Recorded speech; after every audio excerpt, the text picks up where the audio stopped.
Can I ask you guys a question since Please. we're in Circle of Trust here? Yeah. What are you guys like feeding people around here that everyone's like depressed that they're in New York and not in Chicago now, and like everyone all of a sudden is like, Chicago's the best. Like,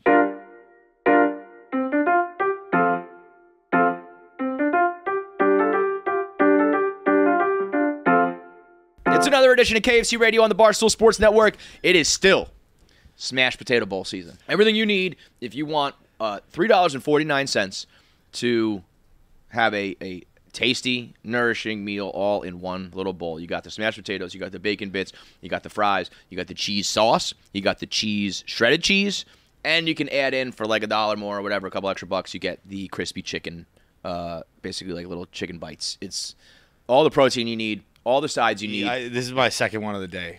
I don't know how many I should put down. I honestly, like, it's a good post-workout. Like, it had protein. It has everything you need, protein. Got my complex carbs. Got everything I need, bro. Who would have thought? KFC Smashed Potato Bowl is actually good for you, and that's why we want to do it. Go get your Smashed Potato Bowl today. Take a picture of the drive-thru. Take a picture of your bowl. Send it to us. Hashtag Smash Bowl Season. Whatever you want to post, we'll repost them now. It's the KFC marriage we've all been waiting for the last decade. So post your pictures now, and we'll celebrate the partnership. That's KFC, the Smashed Potato Bowl. Go get yours now. Buy one smashed potato bowl for $3.49 through your KFC Rewards account and get one free. That's BOGO. Buy one, $3.49 KFC Rewards account, get one free. We got back from our Daytona 500 trip, which might be my biggest mush to date. Everywhere I go is terrible. Everything I touch turns to shit.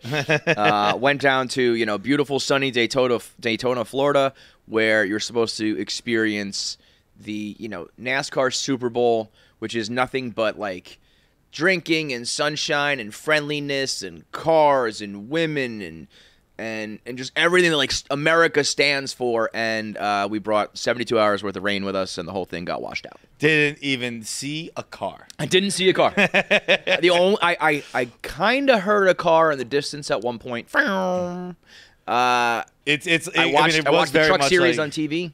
I watched them all crash on TV. That was the only actual NASCAR I watched. I didn't see a car. I took an Uber or two, but like I did not see a race car the entire weekend, which I haven't done since I went to like Preakness when I was in college and didn't see a horse the whole time. You're right. And yeah, like usually when you say things like I didn't even see the game, man, it's like for good reason. Yeah, You just partied so hard that you didn't see it. This unfortunately was due to weather. Nothing NASCAR could do about it. But I will say this, even without even actually experiencing the sport, I got a vibe. I understand why people fall in love with it and get addicted after really experiencing it, because there is a vibe around that whole sport that is every other sport could take a page out of their book, where it's just like every other, like the access that you guys that like we got because we're like Barstool bloggers, but like if you came to the party, you were just drinking beers with Chase Elliott and Denny Hamlin. Right. That's like, I was at the bar and like I was drinking with LeBron and Steph. It's like that level. It's fucking insane. Those guys, and I guess it's kind of a testament to how NASCAR kind of is a blue collar, traditional American sport where they're just like, the way I understand it is they plan all the parties for Friday night. And I asked what goes on Saturday night, and they said nothing. And they were like, because Friday night, they all want to get fucked up and party, like the drivers. And then Saturday night, they can't do that. So they plan everything for Friday so that everybody can go out and like experience all the parties and all like the fanfare, because the actual competitors want to be a part of that. And I'll say, man, like I've tried to show people a good time, like take you to your first ball game, or like, hey, you've never been to the Garden, or like, hey, I got to take you to your first football game. And if it gets rained out or it's a bad experience, I'm just kind of like, shit. Oh, well, man, I don't know.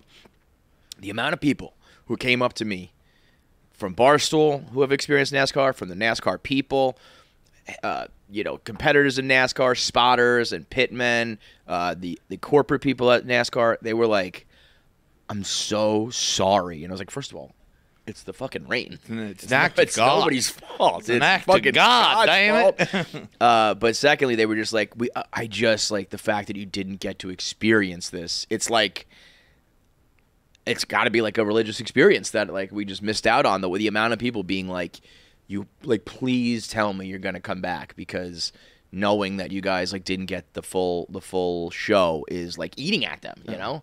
I'm like, it's okay.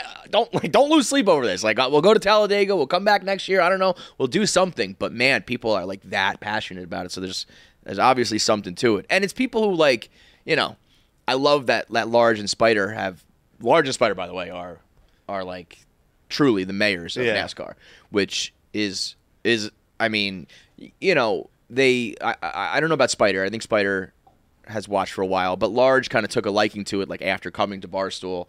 And like having since become a real fan, I mean, he's like every driver's like favorite guy. He's waving, kissing babies, shaking hands.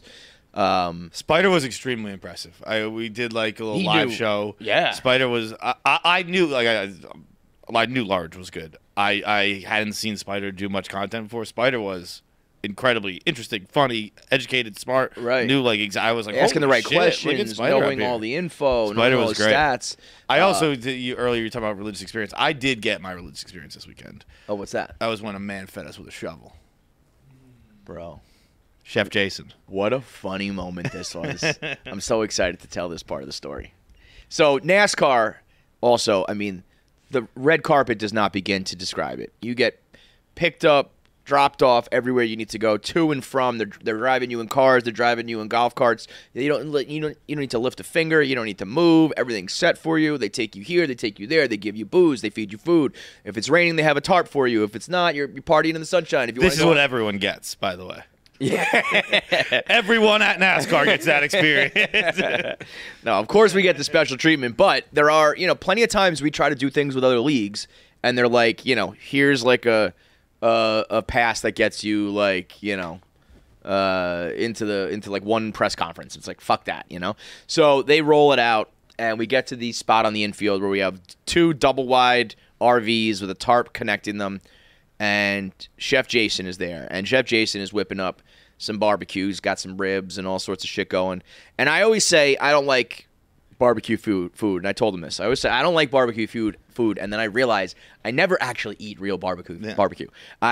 It's, you know, I'm eating New York barbecue.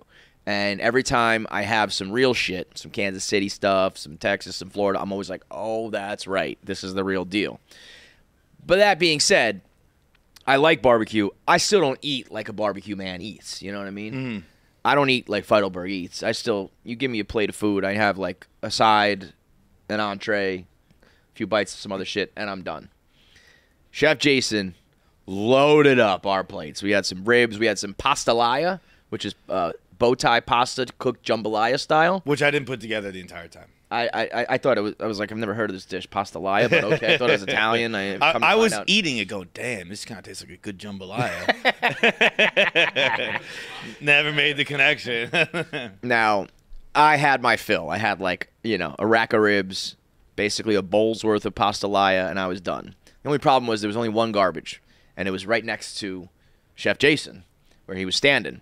And I was like, I cannot be rude and throw out the rest of this food. And everybody else was eating. It wasn't like I could be like, hey, you want some of this food? Everybody had their own plate. And so I'm kind of waiting. And eventually he's talking to somebody, and there's like a clear shot to the garbage. And I'm like, I'm going to go now. I'm going to make a break for it. And as I walk over, his conversation happens to end. And he turns to me, so I'm walking towards the grill, and he goes, oh, this man's hungry. He wants another plate. And I was like, yes, sir, I do. I am still starving. And that's when, when he took out a spatula that was no smaller than a full like snow shovel. Oh, I genuinely think it was a shovel. I think it was a shovel. I think it was like it wasn't like a full shovel. Like I think it had a shovel end. I think it was like it was in a cauldron. And it was a cauldron and a shovel. I think it was like a shovel of sorts. I think it was a specially made.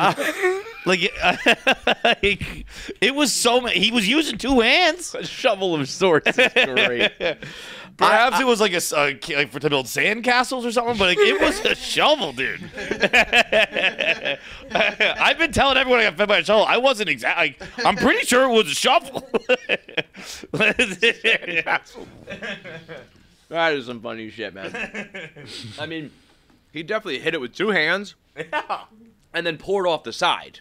You know, like it was like a shovel and like dump. He didn't pour, just shovel dump. Yeah. And it made my plate like heavy. And it just totally backfired. And I was like, I'm just gonna have to stuff myself full. As John was like, we're just eating until it's gone. Yeah. Doesn't matter if we're not hungry anymore. We're just eating until it's gone. It was so goddamn delicious though. And again, they just like, what do you want? You can have it anything you want. Snap your fingers, and it was there, except for a goddamn race. The only thing they couldn't provide was the race itself. But, I mean, the fact that, Chase Elliott was at the bar, and it wasn't, crazy. It was just like, yeah, Chase is here. Denny's here. And some people came up, but for the most part, they're just kind of leaning over the balcony, sipping a beer, just being like, what's up, man? I eventually walked over to Chase and talked to him, and he told me he knew who I was from 1 Minute Man, which is also crazy, because I just never... I'm always stunned when like any celebrities know my shit, but certainly a NASCAR guy. I don't think of a NASCAR guy as going on Instagram to keep up with like celebrity gossip and Hollywood news and shit, And he's like, "You do good, man. You do a good job of doing everything real fast." And I was like, was that an actual joke? Because I think, out of the two people here, I think you're the one known for doing things fast, Chase. I don't think you should Chase, be you see how quick I come.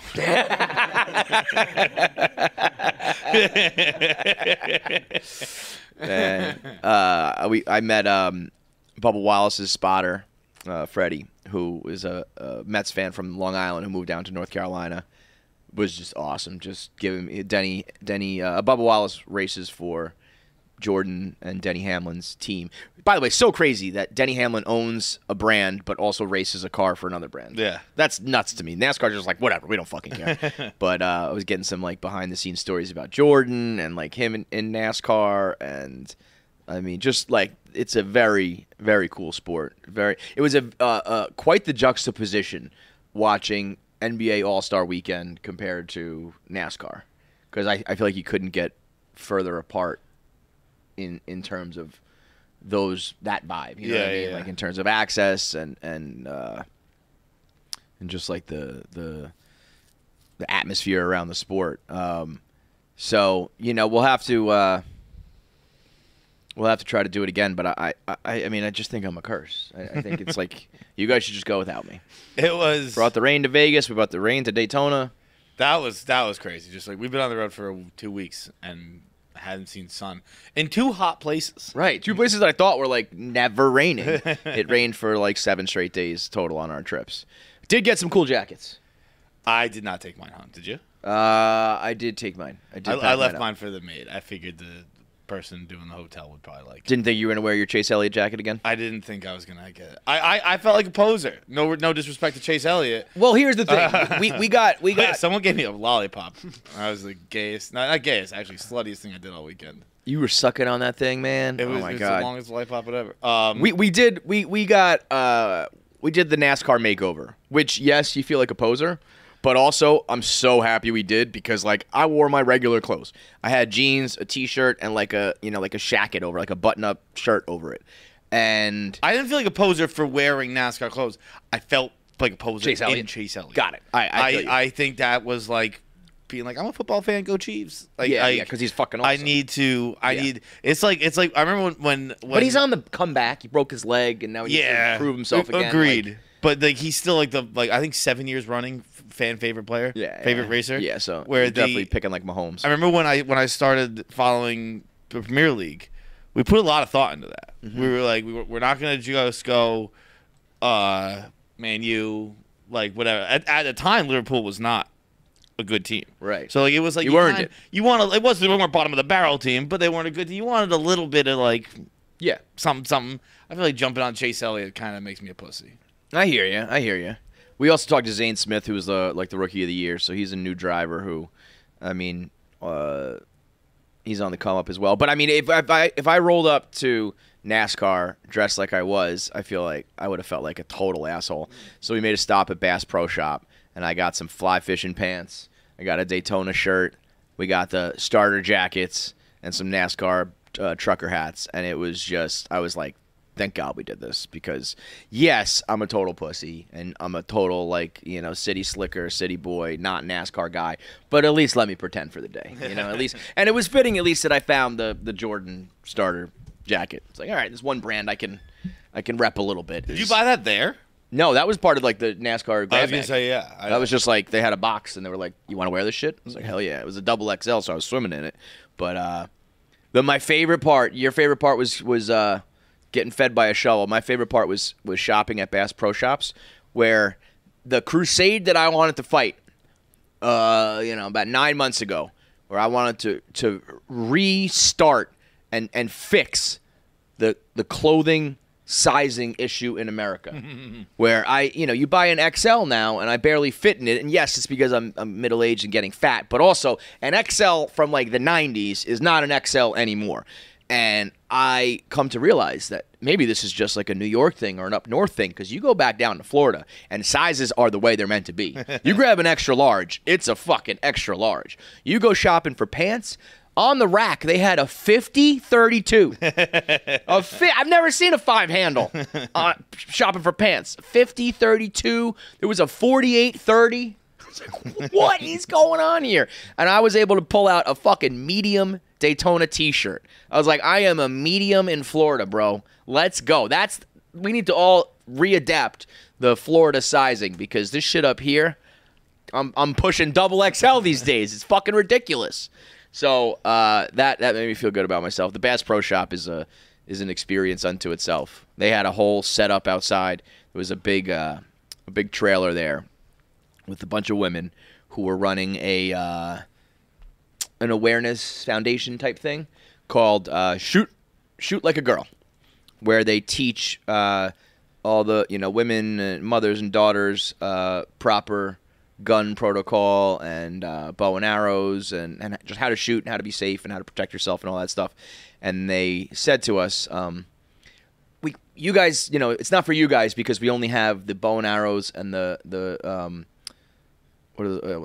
and arrow, the bow crossbow and guns for the girls, but we don't have any like that are sized correctly for the men.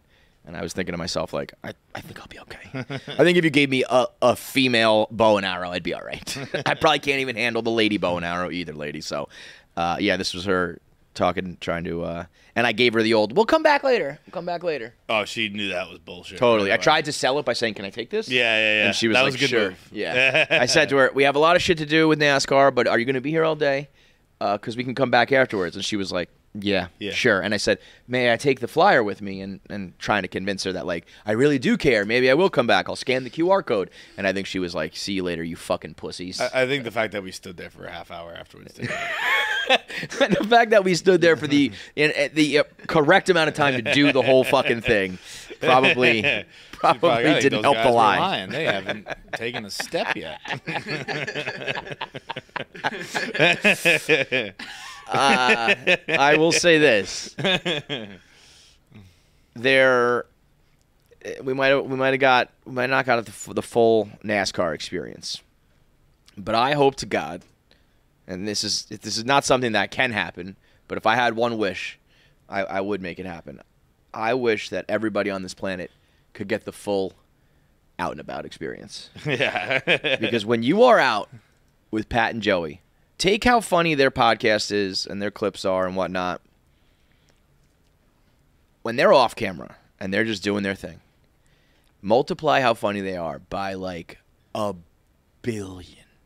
Joey and Pat, when they are just riffing at the bar, at the party, dressed up in fucking camo, white trash Pat with his fucking sling, Joey walking around. People thought Joey was like an extinct animal, just being being an openly gay man like him. They were like, what is this? What are we witnessing here? I've never seen this before.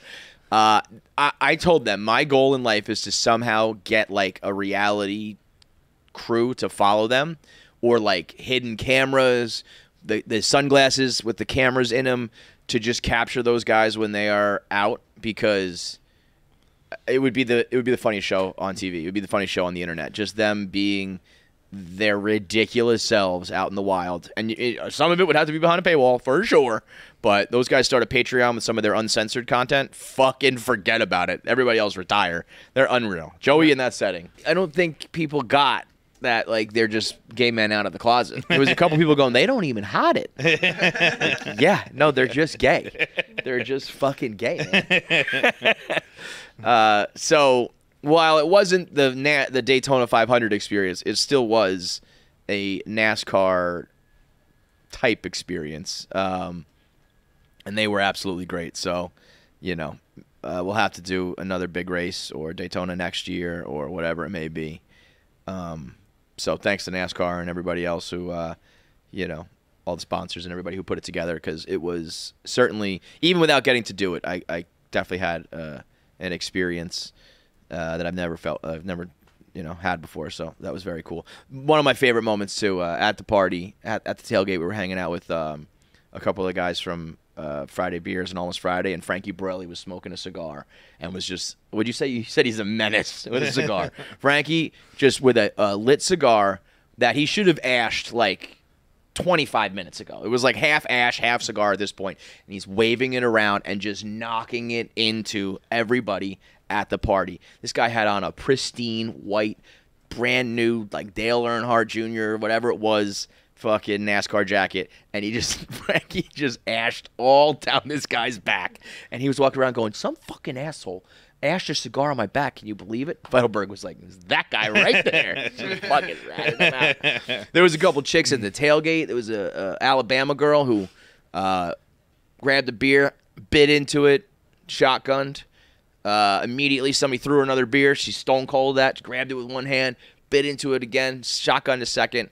She comes over. I was like, that was impressive. I was like, oh, did you cut your lip? And she's sitting there talking to me, blood pouring down her lips into her teeth. Looked like she had just got out of the dentist going, I didn't cut my lip. Oh, okay. Okay, sure. Sure thing. So we did get the NASCAR experience. Yeah. In that regard. We just didn't get the cars. So watch that weekend. What can you do? We got Sarah Weinshank on the show today. Very funny comedian. You've seen her with Kim Congdon, and she's been all over Rogan and stuff recently. So that'll be our interview today. We also got we sat down with Dante and just fucking roasted him up for a little while. Dante said that. I don't think we roasted Dante at all. No, what we did was just what guys do. But Dante, I don't even think too sensitive for that. Dante apparently. I mean, we call him a big pussy a lot. Well, he's a big pussy. Yeah, but I mean. That's not that. Not for. I guess Dante texted Nate after the show and was like, "Fights fucking went in on me." I think we had a nice conversation. It's decidedly not a nice conversation. Really? I mean, well, again, listen. If you're a pussy, like this is what guys do, yes. But like Dante, who's sensitive and like thought we were gonna talk about like his budding blogging career. We come in and we're like, hey, how about those pussy tweets you sent about that girl? It's not nice. I called Dante, and I genuinely mean this. I think he is one of the kindest, most thoughtful people I know. In person. In person. And I genuinely mean, like, Dante is one of the really genuinely nicest guys. He's also a pussy sometimes. He will roll out the red carpet as well. He's the type of guy who will be like, I got a restaurant reservation for you. If you're in my city, let me help you out. You want to go out? Yeah, you need someone to talk to. All that shit, always. On the internet, he's either a giant pussy or an absolute lunatic. So this is what we do here. We talk about those things on the internet. We also talk a little bit about the state of Barstool. Things turned a little more serious there, where he was talking about everything that's gone on with Barstool Radio, and Barstool New York, and Barstool Chicago, and all that. So there's some good inside Barstool talk if you're into that.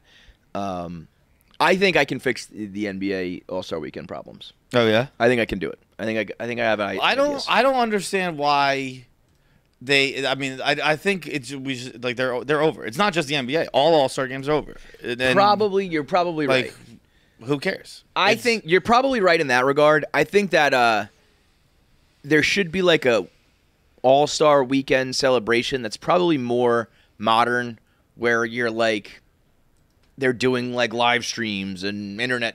Like if somebody were to, if there was to be an NBA player who like did the Jerry challenge to fucking try to get a hole in one. Yeah. Like I actually saw the what the NFL has been doing the last couple of years, where they played golf. Like who can get closest to the pin.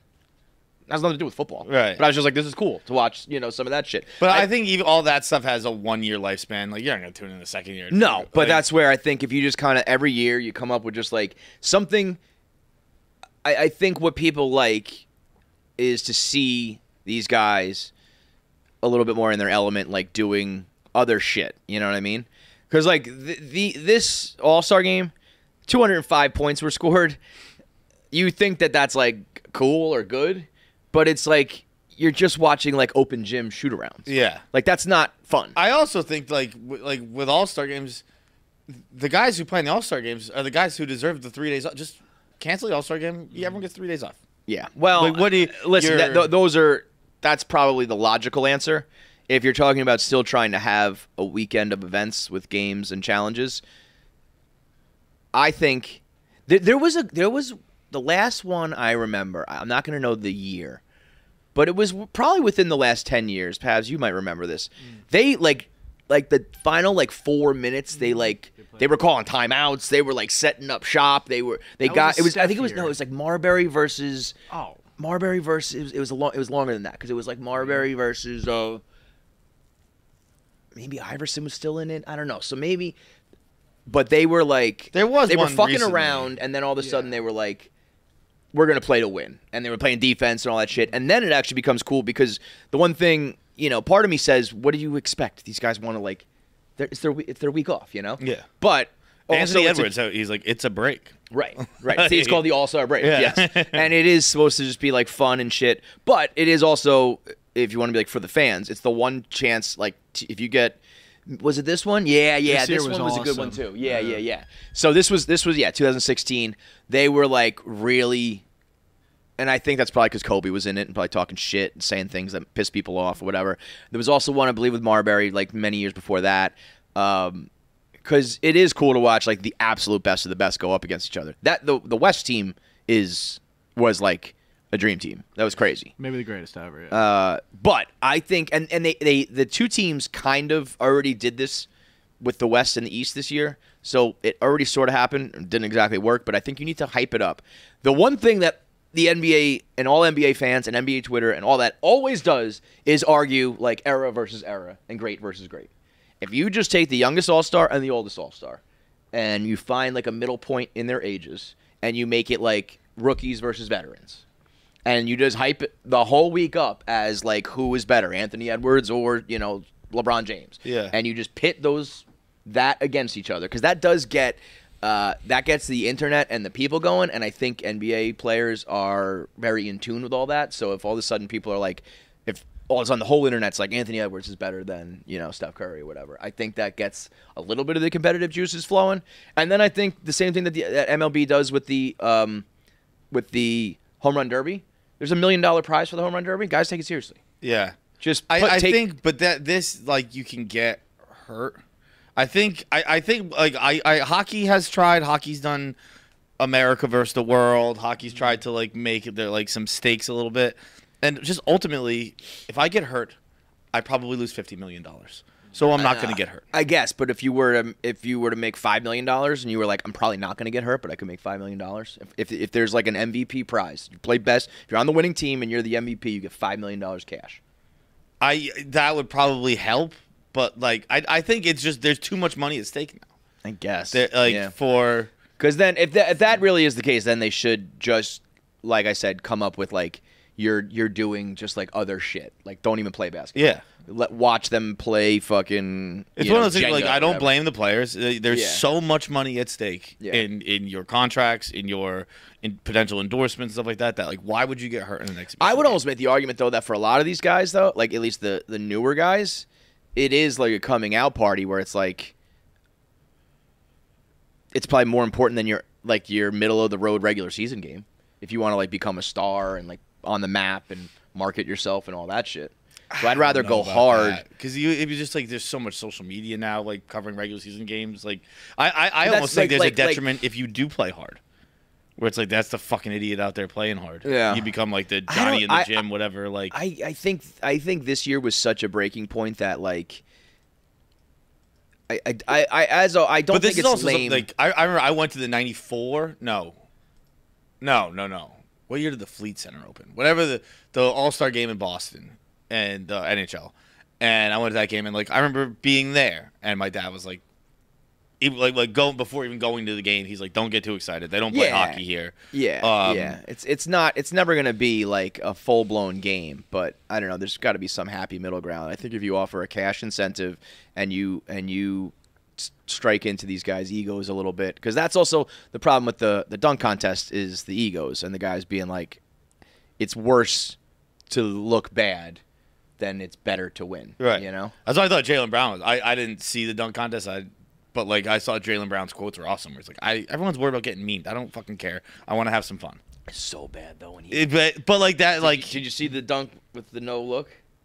I didn't see. No, I saw the one where he jumps, catches the alley oop, dunks it, looking at the rim, and then covers his eyes. It was like I'm all for everything you just said. Like if Jalen Rose just had like Jaylen Brown just had like the worst performance. If it was like, oh, that was okay, but give him the credit because he's an all-star and he just wanted to play, it was like, oh my God, it's so bad. But that's another one. There's so many guys on the internet who can do the other problem is like I've seen dunks now that I never even could fathom because of social media and the internet.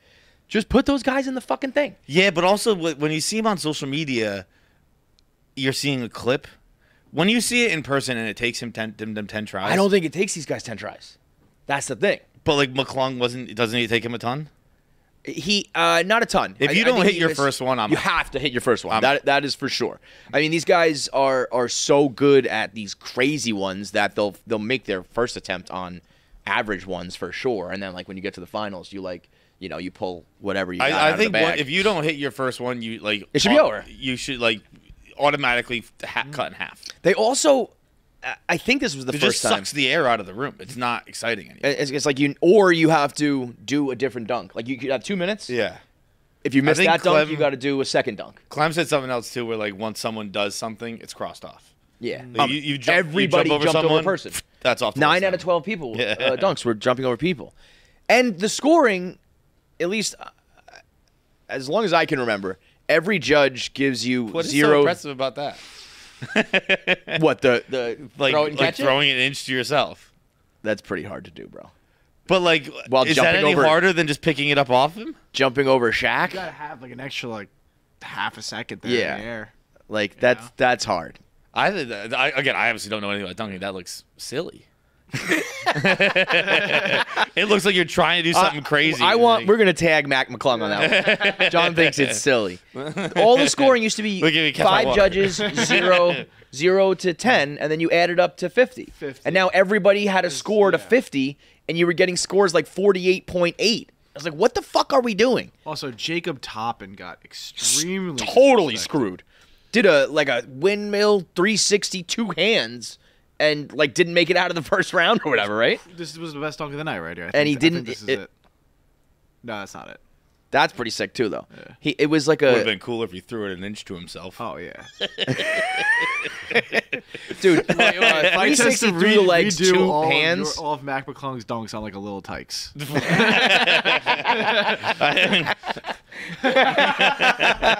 I bet you if we gave you a 5-foot rim, I don't know if you could do that. Just throw a ball to myself and then dunk it? You have to jump over like you have to jump over something, grab the ball while you do it, throw it in the air, catch it, and dunk it on like a 4-foot hoop. Yeah. I don't think find a 4-foot hoop. We'll give you a garbage can. We'll give you a garbage can and a ball. You have to jump like over a chair, let's say. Mm-hmm. I mean, Mcclung is like 6 feet tall. He jumped over a 7.5-foot tall man. So you actually should have to jump over something 7 feet too, because you're about the same height. Actually, you have a couple inches on it. Well, I can't jump like him.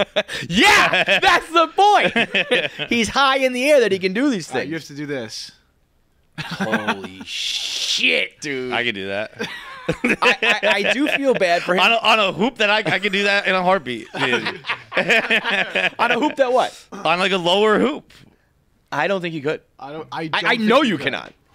Bro, like a hoop that is like here, like at your eyes, I don't think you have the body control. It's all about like just the movements of your body. It's like being able to like be like a good dancer and like have like control of your body and I can do that one too. Yo, you know what was crazy from Jaylen Brown too? Bringing out Kai Cenat who's 5'3", and putting him in a chair. Like, what's the point of that? That's two people on each other's backs, but the other guy's squatted way down? Just do one person. With one guy fucking bent in half with another guy on his back. Do you think that 1.5 people is not bigger than 1 people? But, like, it's Do you really a think big person. Do you really think if you take 2 5-foot people, 2 6-foot people, and one of them bends in half, that it's not higher than 1 6-foot person standing up? Kind of, but it doesn't. Yeah, logically it makes sense. It looks goofy. It's a full person, and then a half a person on top of But it. they're both bent in half. No, the other guy's not. He's just standing there with his fucking shoulders out. He's standing full up. I have to see it again. Mcclung got screwed because he had some sick dunks, but the vibe of the whole general idea of like that shit sucked just kind of overshadowed him. But I thought that Shaq dunk was incredible. Incredible. But the rest were just so bad, and there was a couple misses. If you take those street ball guys who are on Instagram and you pair them with it's almost like Dancing with the Stars, and I know no one would ever do this, so this is completely fictional. But if you, like, maybe a couple days before the break, you link up with a guy, you almost talk. That's crazy to jump over Shaq like that. Much more impressive than 2 half people. Look at Shaq. He's spreading his legs. He's not even standing upright all the way. His head's at the rim, dude. But, like, if you're going to... Mcclung's a G League guy, right? Yeah. So, like, if you're going to do him, no offense to the G League and him, you might as well legit do the internet guys. Yeah, no. Because they can do the craziest shit ever. MVP of the G League. I feel like if you win MVP of the G League, you should just probably get a look, right? Some players don't even play, so just put the MVP on the team. Right. Especially somebody as marketable as him. Right. Yeah, I mean, especially being back-to-back is like, you know. The star of NBA All-Star Weekend, and I am giving it, I know it's only February, don't care, he's hater of the year 2024, Shaq. I'm sorry, Charles Barkley. Charles Barkley had the funniest line I've ever seen in my entire life. I'm assuming this is a Barkley original. If it's not, I apologize. This is the first time I've ever seen it. Charles Barkley was talking about Skip Bayless. What did you say? I didn't hear this. He goes, let me tell you how stupid some of these guys are on television. You know how much I hate Skip Bayless. I hate him with every fiber. Sometimes he makes me want to gain weight back so I can hate him with more weight. That is Hater of the year. That's the greatest line I've ever heard in my life. That is Player Hater of the Year 2024, Charles Barkley. I wish I was you were fat right. again so there was more weight to hate him with. That is so good, dude. Charles Barkley deserves... I mean, he it's not like he's underrated by any means. Everybody already knows. But I think he still almost is underrated. He deserves a Lifetime Achievement Award right now. You have to be, first of all, a Hall of Fame athlete, so you have the accolades. And you have to kind of have like a big size to you and a funny voice. All the stars have to align for you to be able to even do this. But then the fact he truly says whatever the fuck he wants. Like, even during this, he was like, that dunk contest was terrible. He's on the fucking network being like, that was terrible. Like, that, you need that. There's nobody left who does that. And he's like on the network just being like, this shit sucks. You shouldn't do that. Kenny Williams was kind of funny. Kenny Smith was funny too. And he kind of got roasted. I don't think it was necessary. I think it was a little uncalled for. He's getting cooked. No. Like People are getting after him. It was not a great comment. He was saying Sabrina should have shot from the women's 3-point line. But that's it. I don't know. I mean, like, she held her own from the men's 3-point line, so she really did not need to. Steph had a 29. She had a 26.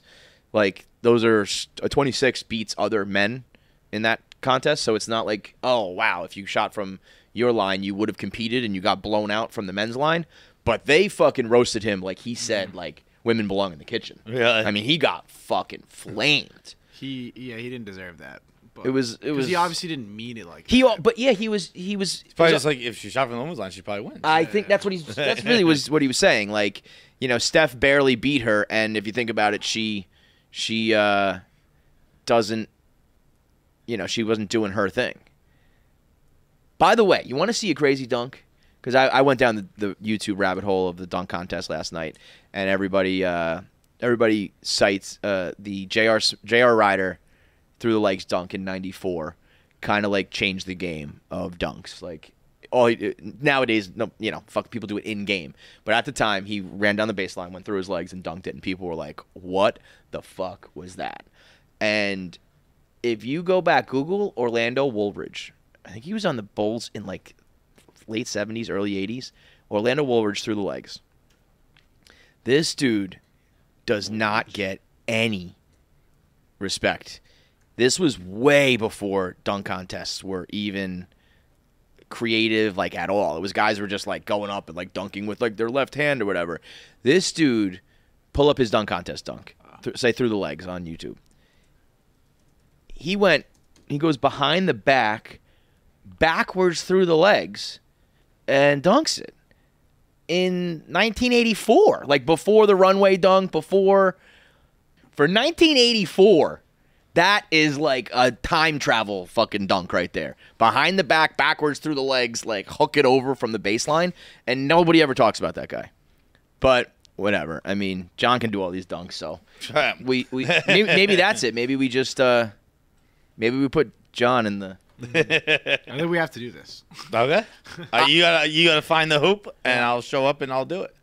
All right, deal. I will say this too. I'm almost more when I see like a Instagram video. You know that big redhead who plays basement basketball? Love that guy. When I see like slow motion videos of guys like in their basement playing on like a little hoop, that's more interesting than the NBA dunk contest. What's that guy's I'd name? rather see kids like that, like a kid going through like a little ball on a little hoop on the wall, slow motion, doing crazy shit like that.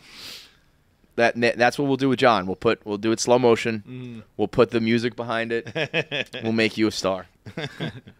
What's that kid's name? I love that guy. He has a nickname. I don't even know it. It's fucking great though. All right, so let's do a couple voicemails and then we'll. You got anything else? No. We just tried to go see the Daytona 500. Unfortunately, we struck out. But if you want to get in to see any sort of big sporting event or any sort of live event, you won't strike out if you use Gametime. It's the fast and easy way to buy tickets for all of the sports, music, comedy, and theater events near you. We've used Gametime for everything. Try to get into. We got to see the Vegas Nights. We've gotten to see comedy shows. We've gotten to see concerts. You've gotten to see Broadway shows. Literally anytime we go out and see a live performance, it's because of Gametime. You can get last-minute tickets where they have flash deals. They have zone deals. So if you're in a certain area, the tickets go down. If it's a certain time, the tickets go down in price. Easy to find and buy tickets of every kind in your area. It's the only ticketing app that gives you the complete peace of mind with your purchase. Everything is guaranteed. No fraudulent tickets. Everything is the lowest price guaranteed because they have the best up-to-the-minute technology on the secondary market. So you know that before you buy it, you get exactly what you expect when you arrive. All prices are shown up front, so you know what you're getting. A great deal without any hidden fees. And all you got to do is tap it twice to buy tickets. So take the guesswork out of buying tickets with Gametime. Download the Gametime app, create an account, and use code KFC for $20 off your first purchase. Terms apply. Again, create an account and redeem code KFC for $20 off. Download Gametime today. Last minute tickets, lowest price guaranteed.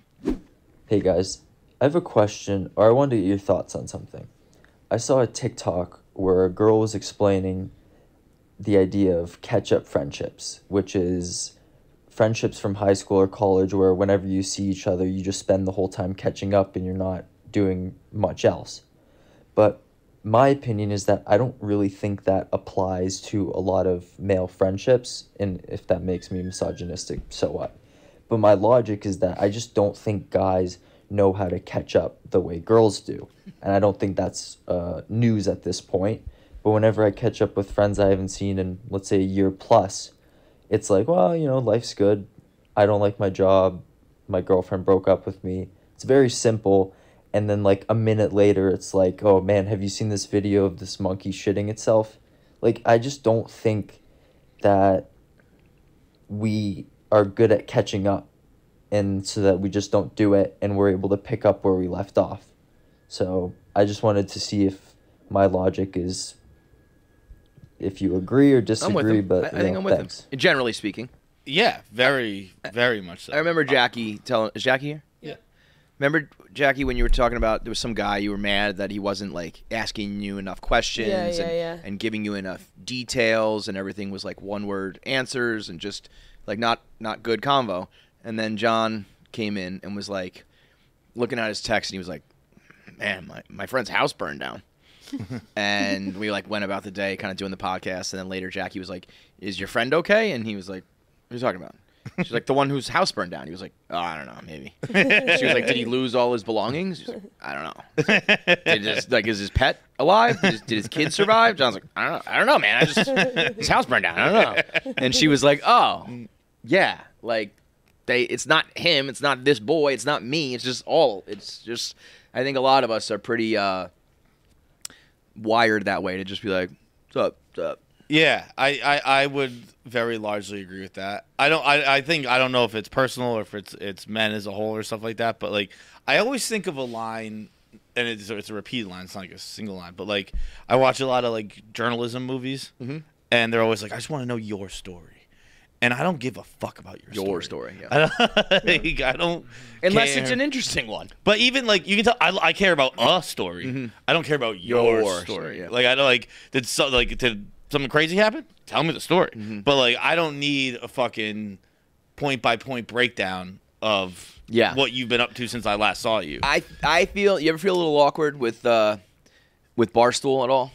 Like there are times if I get together with my guys, they ask me a whole bunch of questions because it's more interesting than the average job. You know? What's going on? Are the mean girls really like that? And like, did Dave really fire them? And blah, blah, blah, blah. And I tell them all the stories and shit. And then I'm like, I mean, I'm not going to reciprocate. Like, I'm not going to be like, you know, how was the trading desk today? You know, tell me what's going on. Did you do that big presentation? See, I don't tell them. I'm just like, I don't know. It's crazy. Like, it's the last thing in the world I want to talk about. Don't get me wrong, I'm with you. But when gotta get the people they want sometimes. Because I think they are often coming to me. Like I have two particular friends who are always like, "Give me something, man. What's happening? Like, give me the gossip, give me the juice." Like they just want, they're just living their life regular, and they're just like, it's like old school, like. I need this. Yeah. So I'll give them the show and I'll tell them the story or the gossip, like who's fucking and who's whatever, blah blah blah, who's fighting. But then when we're done, I'm like you said, like, yo, you seen that video on the internet? Like that's the stuff I'd rather talk with my friends about, like current stuff or show them current things than like talk about the last 5 months, 6 months, 5 years since we talked. Right. But you really want to catch up? I don't know. We haven't seen each other in a long time. I got a lot of shit to tell you. You have 2 kids now? Yeah, right. For real. So, but I because largely I don't think catching up. If you like catching up implies, I think to me at least, like a timeline of events. Yeah. And in 100% of timelines, like there's an interesting thing. Yeah. Just tell me the interesting thing. Right. I don't need to know and the then whole this, thing. and then that, and then this, right. and then that. Just tell me the interesting part. Do girls really do this though, Jack? Do you think that? Yeah, 1000%. Like I think I've lost a lot of friendships because it's like we both know that like the next time we see each other has to be like a huge catch up thing, and then we're both kind of putting it off because it's like a whole thing. But you both don't want to do it. It's just like there's a lot to cover. Like I am genuinely interested, but I also like my theory is like why kind of girls are like a little bit better listeners and whatever is because like how like if you have like alcoholic parents, for example, you like you're like more inclined to be like socially awkward because you read into every single, you have to, like, as a defense mechanism, you, like, have to read into every single mannerism, every single, like, to like, if your dad comes home drunk, you're like, how to, like, Where okay. did you I feel like I'm getting This is my favorite Jack ever. Girl, you lost me. Where did you read the alcoholic parent theory? Because I don't think, as far as or do you just have alcoholic parents? No, my parents like literally this don't is a TikTok drink. thing. No, my parents literally don't drink. This is like a thing. It's like your what's it called? Not socially awkward, but like your social anxiety. Like you have social anxiety a lot of times when, like a lot of people with alcoholic parents, for example, because you have to read into every single like facial expression, every single mannerism, whatever, blah blah blah. But I do that with regular people. Yeah, exactly. Like it's not just like that's just an example of. That to me, that again, I want to know where this came from. This TikTok. I think that I've always known this theory. Okay. Do you have a friend who has alcoholic parents? No, I feel like this is making it sound like I have alcoholic parents. My point is that, like, as girls, from a young age, it's kind of the same thing where, like, everyone has a moment where, like, some guy, like, you know, when you're young, like, was trying to help you get gas in your car, and, like, you're like, oh my God, he's so nice. And then you realize quickly, like, no, he just wanted to fuck me. Like there was some moment where you're just like, oh shit, like, that could have ended badly. And so you have to learn from a young age to, like, read into mannerisms, read into everything. And so it's like, I think that women are good listeners, not necessarily because, like, I am super invested in your life, but I can just, like, read into, like I'll sit on a date and, like, a guy will talk about his finance job, but, like, I can tell it makes him happy. Like, I guess this is making it sound like men, like, don't do this, but, like, I can tell that it's making you happy, and I am, like, very inclined to keep you happy. So even if you're not interested, you'll let them talk about it because he has alcoholic parents and he's happy to talk about his finances. Like, I don't think I'm not explaining this well, but this no, is but I know what you mean. You're saying, theory. like, even if you don't care about the topic, if it's bringing them, they're interested, they're happy, you just sit there and, like, kind of let them do their thing. Yeah. Which I guess the alcoholic parents thing is, like, it's just emotional intelligence. I get do most people not do that? Like, I'm constantly trying to read someone's vibe and doing what I can to make it feel the best for them. Like, not all guys are. I was gonna say, I would imagine girls would say that most guys don't do that. You that guys, are just, like, you guys waiting ask for their turn many to talk. more questions than the average guy, I would say.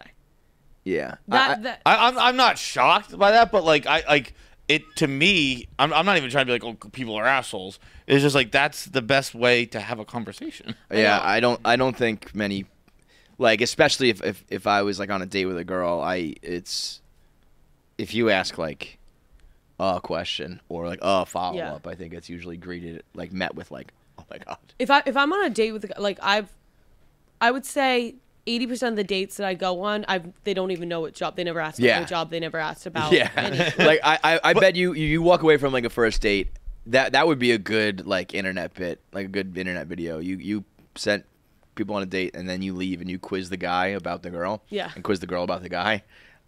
I think guys would know nothing. I'm not even speaking, like, to, like, men-women interactions. Just like you try and read what someone's comfortable with and how they're feeling about things. Bro, and people don't do any of this shit. What are you talking about? What are you talking about? How do people just exist? fucking want to talk about their shit? People just want to complain about their boss, so they just blah, blah, blah, blah, blah, and they talk about their boss. And then they're like, "Did you see this thing?" And they want to talk about that thing, and they're just talking at you, and they're not noticing that you've checked out.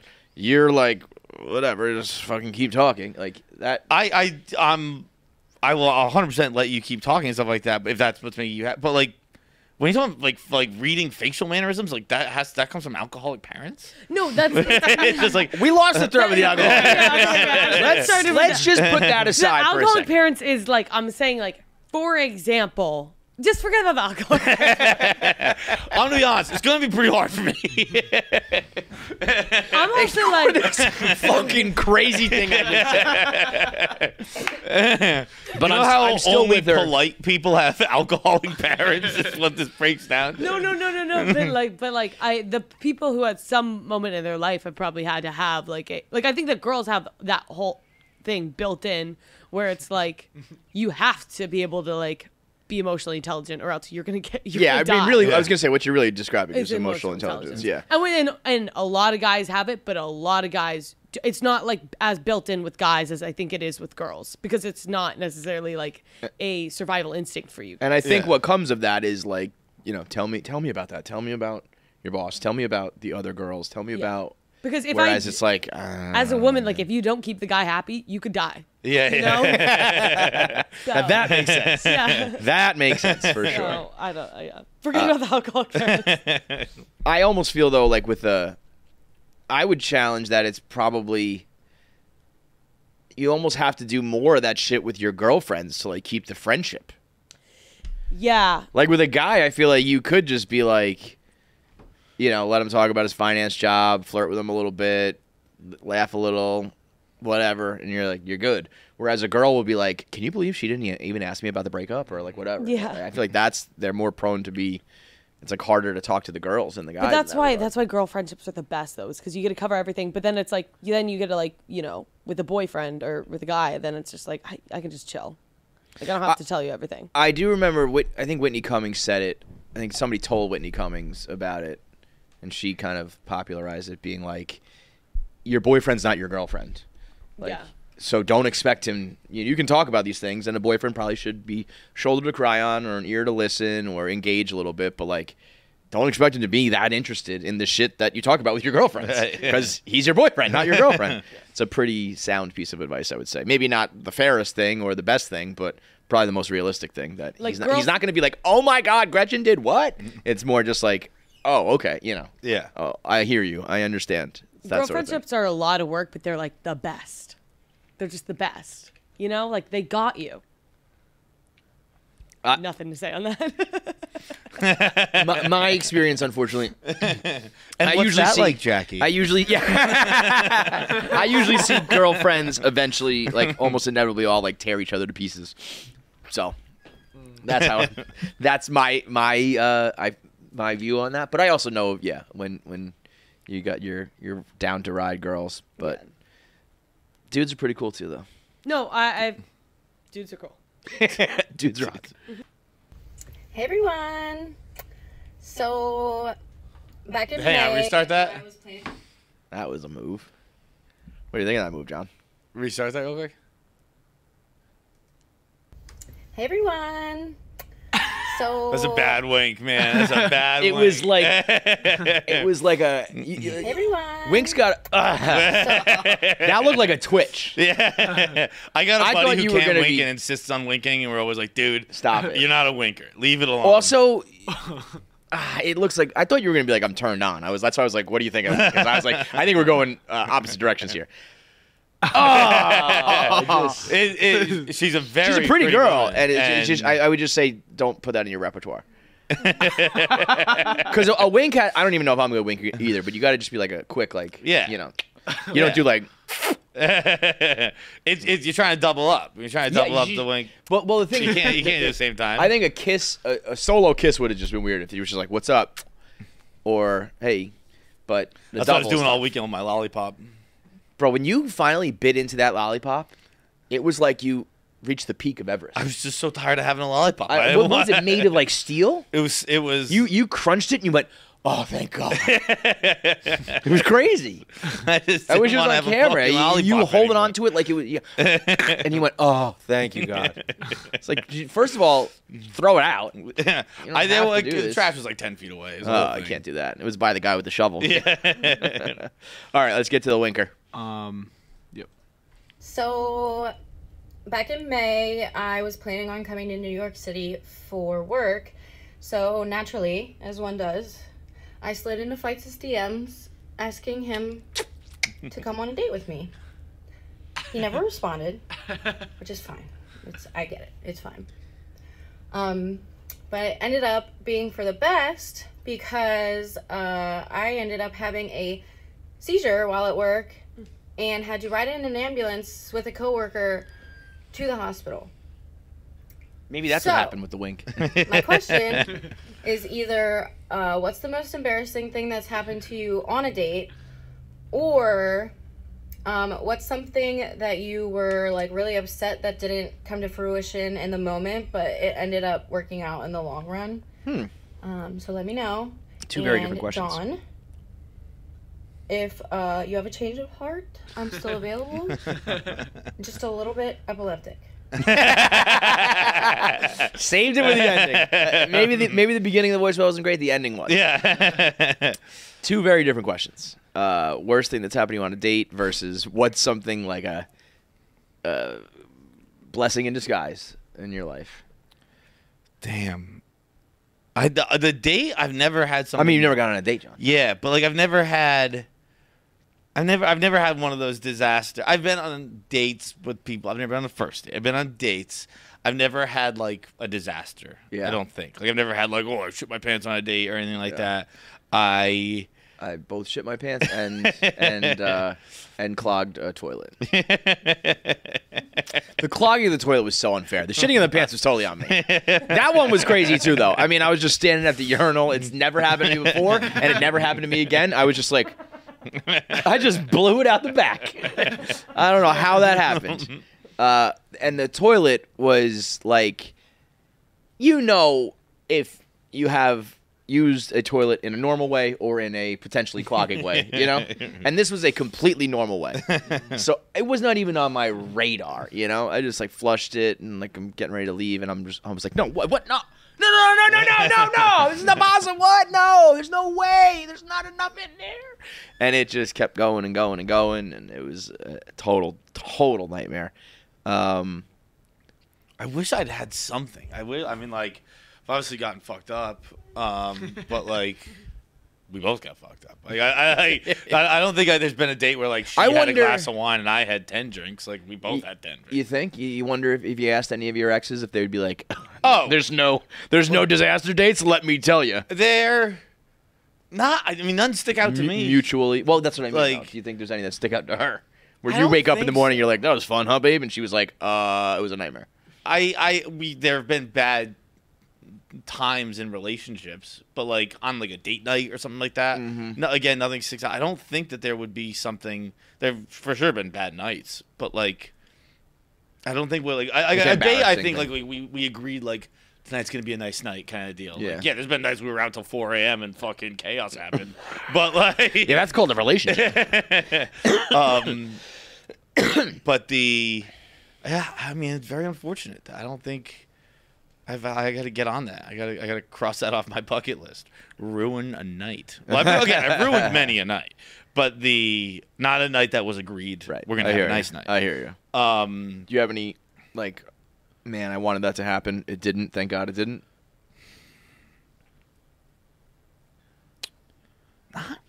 Nothing's coming to mind. I'm very disappointed in myself. I don't think I have any of that either, though. Like, no.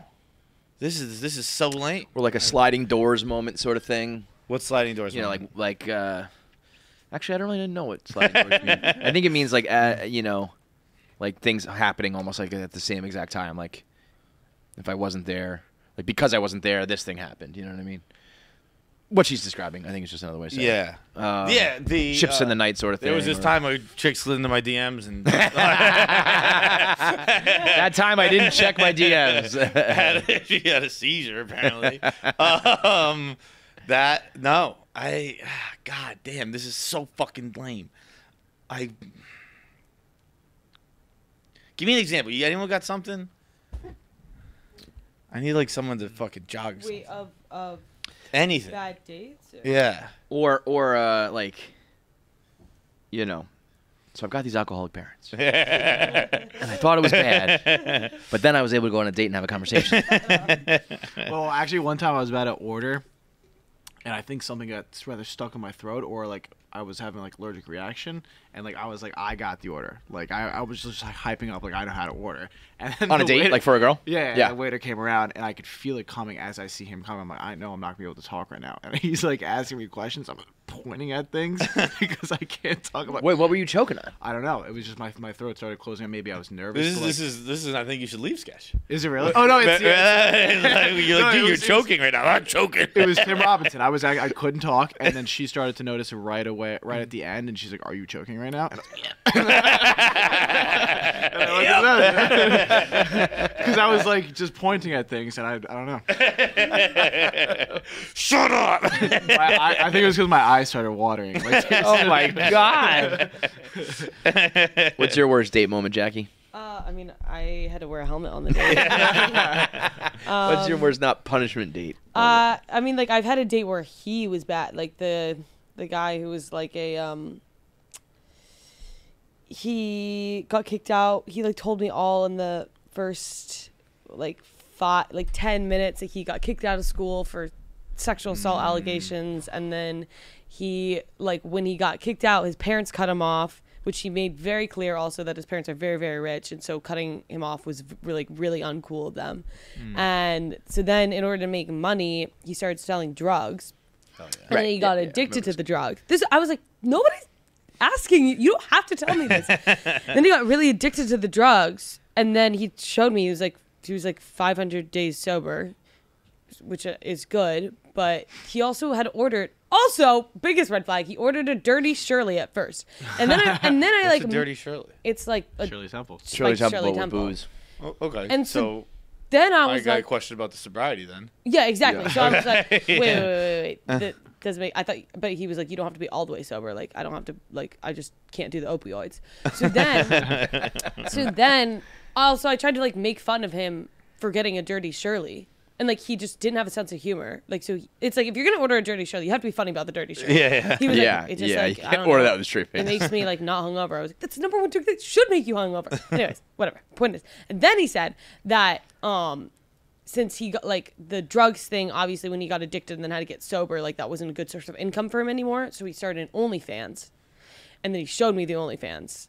I remember this now. Yes. I remember the only. I remember all of these. The fact that it's the same It's guy. the same guy. is fucking All in the first like insane. 30 minutes. It was insane. But you went on a second date, didn't you? No. Oh, I thought that was the guy that you. No. That's a bad one. Yeah. That's up there. That's a for bad one. sure. It's up there for sure. Yeah. That's the kind of date I'd have where I'd be like, I don't think I did anything wrong. Went great, I thought. I'll probably see her again. We'll smash. Guys are so dumb. All right, last voicemail, and then we'll get into Dante. KFC fights Jackie Sup, rest of the gang. There is a thing called the Bader-Meinhof phenomenon. The classic example of it is like you buy a new car and then you see that new car everywhere you look. And this show has given me a new example of it that really nobody needs.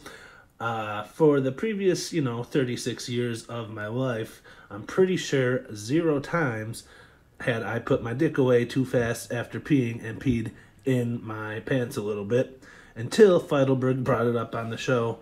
Now it's happened to me probably 6 times since then, and it's really inconvenient, and I definitely wish it didn't happen.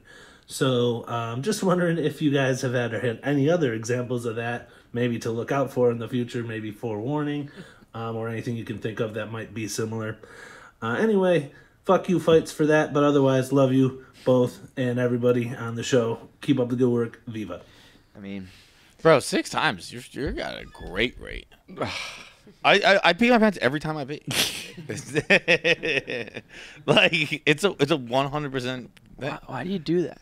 Huh? Why do you do I that? got stuff to do. I can't stand there shaking my dick all day. I give it 2 pulls and I'm gone. No matter what. Dude, not no matter what.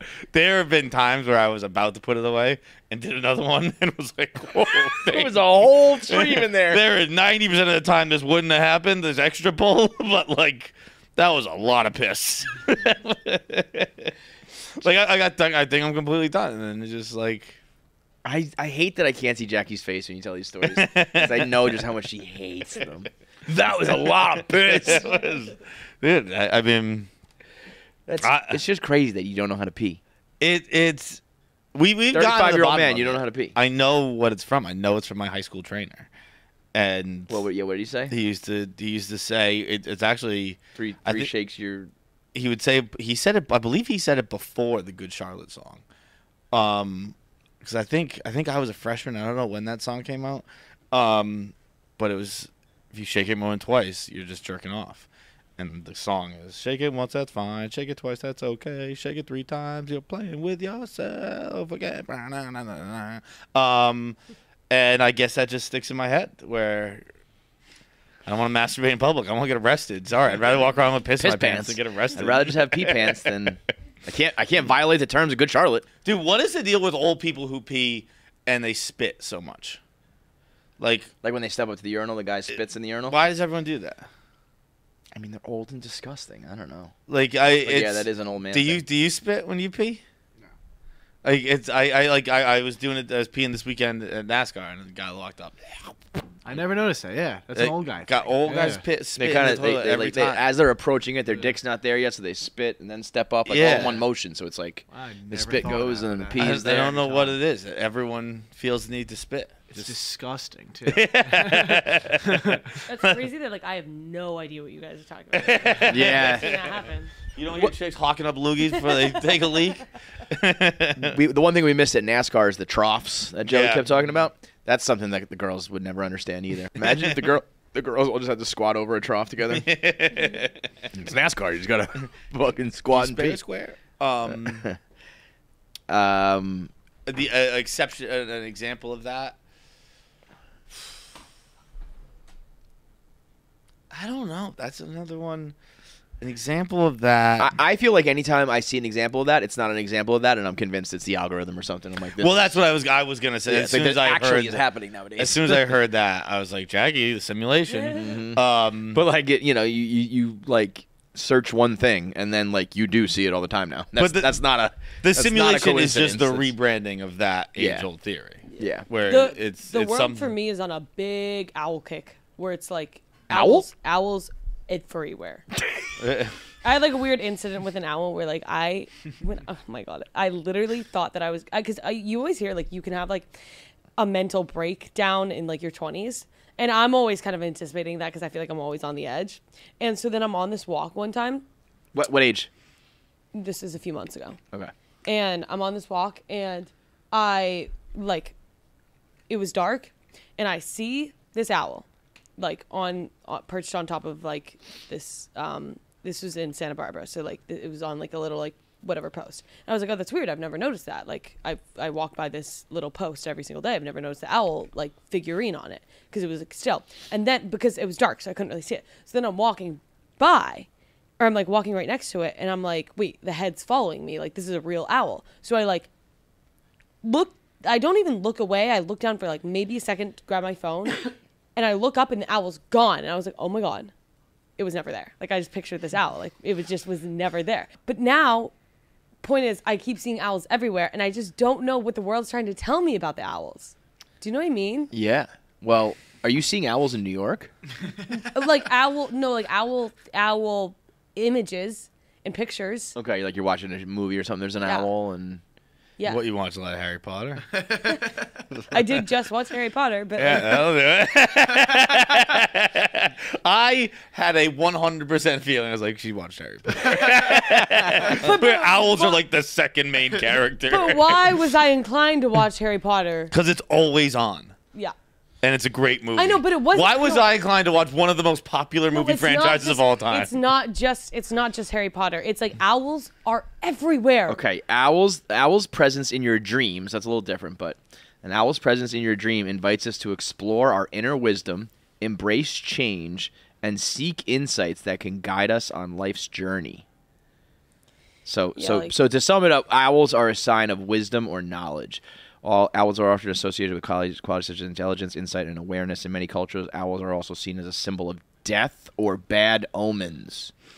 Dreaming about an owl. Hang on, I got one too. I also think, like, you know how my coma theory, I just think that like there's an owl in my hospital room right Dreaming about an owl may therefore suggest that something negative is about to happen. Shit. I just Googled it, and it says, sometimes you see animals.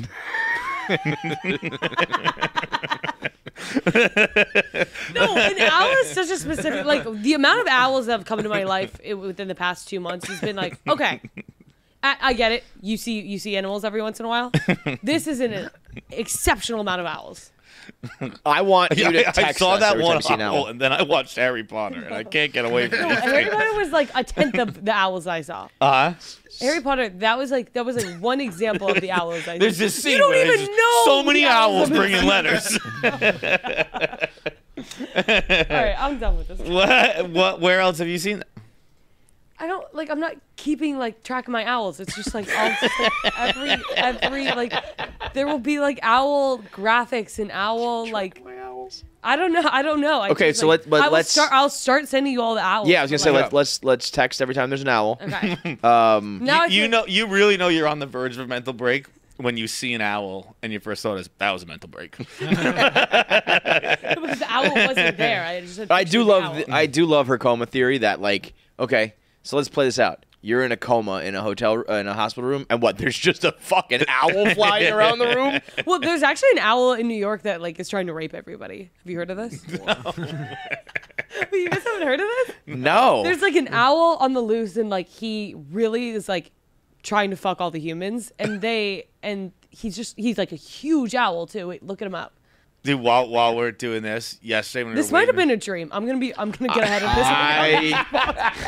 I mean, I got nothing. I typed in 3 keywords. Bro, you're dreaming about All right, never mind. I take back everything I said about the owl thing. You got an owl problem, no, Jackie. He's got a real problem. No.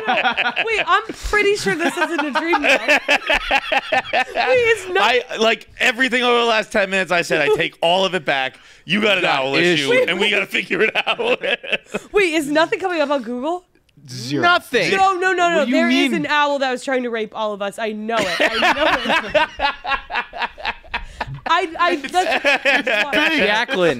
Jacqueline, this is the first time I think I'm actually nervous. Bro, congratulations. me. You flipped me. Congratulations. You've completely flipped me.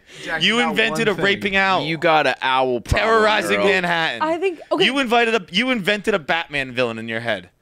Are you? We type in horny owl. I know it's a thing. But maybe it's This is not. wine coming. Oh God, maybe it's not. I mean, the owl does look horny as hell. What, Jackie? What's happening? I mean, I obviously can't explain this one. I don't know, but like, I think the mental break is here. Flocko the owl. What? Flocko the owl. I mean, I found that if you type in NYC owl, there is something about. Oh, he just doesn't rape people. It's just that there's an owl. This is from 2023. That there's an owl that was seen in New York City. Okay, well, then the it's a bad look for me. Yeah, the rape's gonna be a pretty huge part of this. I'm not gonna give you credit unless the owl was doing something. I could have told you that yes, there once was an owl in New York. It's a little bit. The owl has weird. to have like at least He's a one peeping victim. Tom. Oh, maybe this is it. He's a peeping Tom. Okay. All right, we're getting there. All right. Okay. Okay. No, that's. Okay. Wow, So I've what? never been more pro rape. Come on, this owl's gotta get at least somebody, right? So he probably was just sitting on a tree looking through somebody's window while they were hooking up, and there was one example of it, and it became Jackie and the raping owl. That's fair. Might Okay, be a wait. strong word. Escaped owl may be on a hopeless hunt for love in NYC. Oh my god. We're getting there. Yeah. I'll give you a passing grade on this. Yeah, for sure. there's enough there. But, by the way, it was. I mean, I guess it's not that long ago, 2023, but. All right, so I'm back to where I started then. Okay. Well, like there could have, yeah. Which is still you're crazy. It's just a different kind of crazy. It's like at least it would be crazy if I pulled that out of thin air. Yeah, And yeah. then If you're dreaming about I'm rapist thinking about owls, raping owls. we gotta figure It's stuff based out. on something. But your dream is based in reality in some sense. Okay. It's that odd for an owl to be in New York City. Not that odd, but I mean, I think this one specifically escaped from, like, the Central Park Zoo or wherever the fuck it was. So they were like, "We're missing an owl." Yeah, because I think there was an owl in Central Park. it was in Home Alone. I think there was an owl. Oh, well, there you have Well, it it. was the pigeons. It was a movie. It was pigeons. I think there was one owl. It could have been an owl, but yeah, in that fictional movie. Dude, there's no owls in New York. Home Alone's bullshit. No, but like Flacco. The story about Flacco was that he was possibly trying to woo a female horned owl called Geraldine, who's been living in Central Park since January 22. So like, there's a couple owls around. I think it's enough of a rarity that people would go, "Holy shit, there's an owl," and Jackie goes, "Holy shit, that owl's trying to rape me." But all right, we got there. We landed the plane. Okay. We got there. All right, let's get into it with Dante. Fire has always had a sidekick, Smoke. It's like Jackie and Pavs, right? Did we do this already? Who's the fire and who's the smoke? We didn't do this. Okay, who's the fire? I'm the smoke. Jackie's the fire. Yeah, Jackie's a fire. You're the fire. What does that mean? I don't know. You tell me. Do you want to be the fire or you want to be the smoke? No, Jackie's a fire. Well, I guess in I don't know if you really want to be the knowing smoke. where this goes, I want to be the fire. I don't want to be the smoke because the smoke's gone. Valid point. Valid point. Kim's on fire. With the solo stove, I don't smoke know if just we've gotten disappears. to the part of the show yet where Jackie reveals her dreams, but like that's the fire. She's bringing the fire. She's bringing the fire. Jackie Dreams is bringing the fire. The smoke, when you're talking about solo stove, the smoke disappears because all solo smoke, what are those called? What are they called? Fire pits? Yeah. Because all solo smoke fire pits are designed physically to wick away all the smoke so that you don't get smoke in your hair, smoke in your eyes, or smoke on your clothes. Whether you are roasting marshmallows, whether you're having a bonfire to stay warm, whether you're burning wood, whether you're camping, whether you're tailgating, all of it, the design of it makes the smoke go up in a cylinder, and it like whisks away up into the air so that you don't get any of the smoke while still getting all of the enjoyment of the fire. They also have different sizes, different styles. The most popular is called the Bonfire. It's perfect for backyard hangs, but it's also portable. You can bring it to your tailgates. They also make high heat ceramic coated colors, so you can get like more of a pottery almost type look with different colors.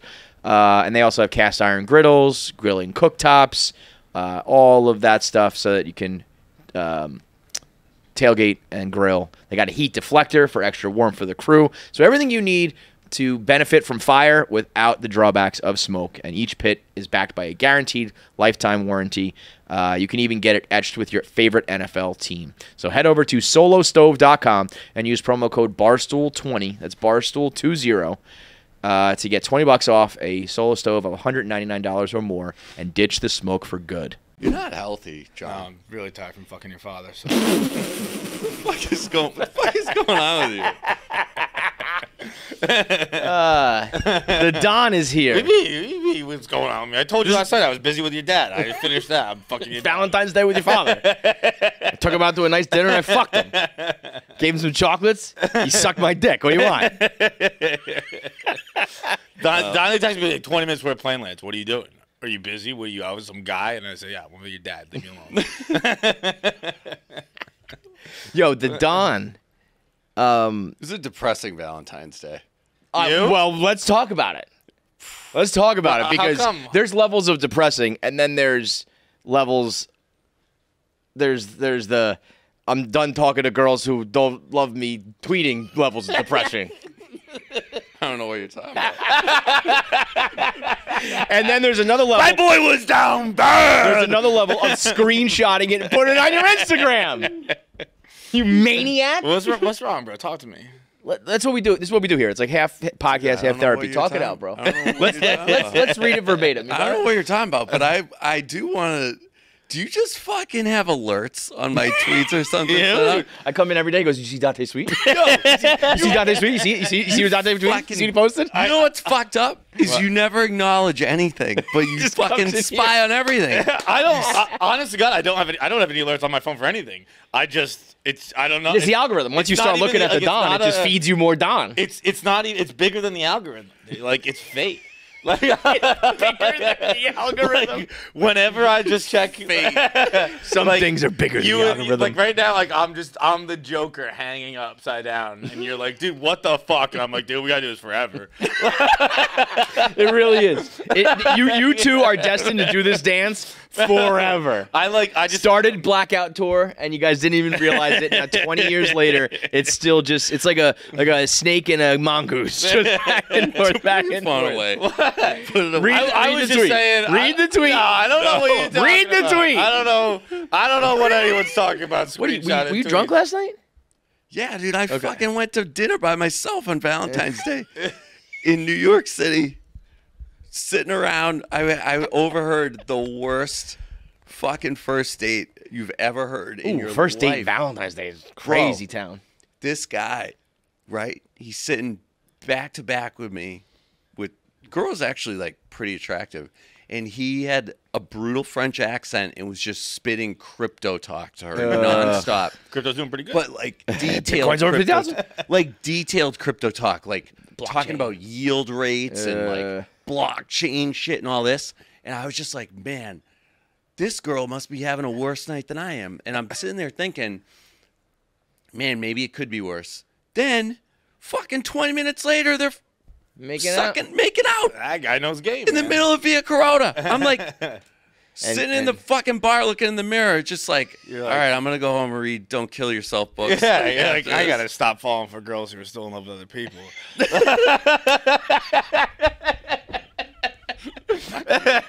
Done with this, man. Done with this. I gotta start falling for girls who like crypto. They seem to. It's rough, man. It's fucking rough. Who cares? How do you I really upset about being single? How do I, dude? It's fucking. It's been like 2 years now. Has it really? Yeah, man. It doesn't feel. I thought it was like 6 months. Until I think about it, and I'm like, fuck, I'm starting to get old. Starting to get, You rock that salt and pepper well, though. starting to get old. I can't fucking hang as long. I was in a world of hurt after Super Bowl. Mm-hmm. Like, that used to never happen to me. I used to bounce right back. Can't bounce back anymore. I'm getting gray hair. I Irish goodbye the dozen party at like 10:30, I think. Yeah, and then you flew home. I texted you the next day, like, "Yo, what's going on?" You're like, "I'm back in New York." I was literally in New York City when you were like, "You fucking asshole." Well, were you just waking up? I was like, "Dude, I'm back on New York." I was like, "Come to Grog Beach." You were like, "I'm in New York, bro."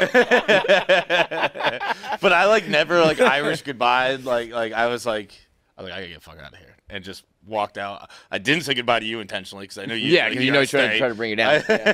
Bring you down with him. We're staying until 4 a.m. I mean, tell me your ways. How do you deal with the lonely, bleak That's a great question. outlook on the future? I'm not used to this. Just day by day, brother. Minute by minute. Even, I also don't think you view it as lonely. You like the alone time. I enjoy being alone, but I do not think past tomorrow. Mm-hmm. Really? Not even a little bit. With anything? Anything. What's the point? Bro, I'm telling you, he's being dead serious. Oh, I believe it. Yeah. But I want to know the rationale behind it. Why? So you don't feel like you. It's the most logical thing to do. So you don't understand those kind of tweets? Okay, what about family? Like, I know you're close to your family. Your family's never like, hey, no, we're kind of worried about you. We don't want to. Yeah, we don't want to. Guinea talk. Yeah. We don't want to. We're Irish. We don't talk. Period. That's like every culture except Irish. Like no one's ever asked me like, are you gonna get in a relationship? Are you gonna have a kid? Like never. Stay out of my fucking business. Yeah. Shut the fuck up. Never. Your parents have never been like, yo, you giving us grandkids. We don't want to see you die alone or anything like that. Absolutely not. Yeah. I don't believe well, that. now, but to be fair, we've talked about this. Why would I lie about that? Well, fucking call. Actually, I wouldn't call it long. I don't bring it up either. This is true, and I believe it also for multiple reasons, though. One, there are other kids in the family doing that. So, like, they're getting their grandkids. Yeah, they have They're grandkids. watching their kid. And I think they are very... I think more people and more families need to be like this, where it's like, we have sons and daughters who are into this, and we have one who's, like, not.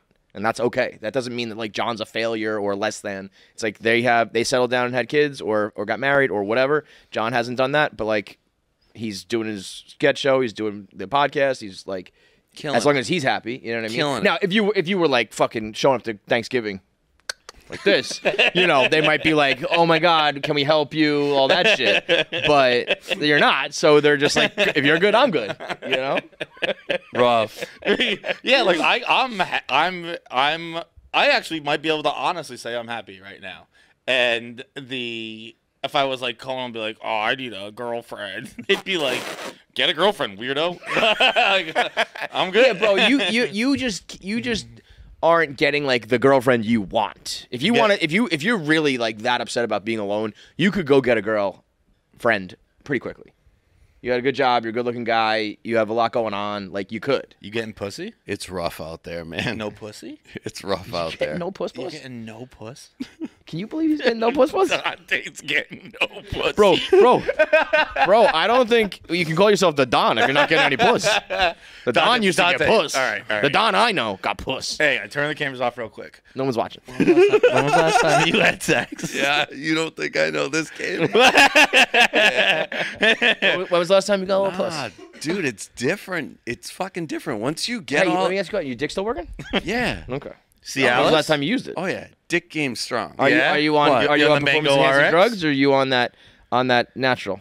No, dude, I can't You do natty? I told you, we've had... how many times do I got to have the drug conversation with you guys? Yeah. I can't do drugs because I have a bad heart. Yeah. I can barely drink fucking espresso.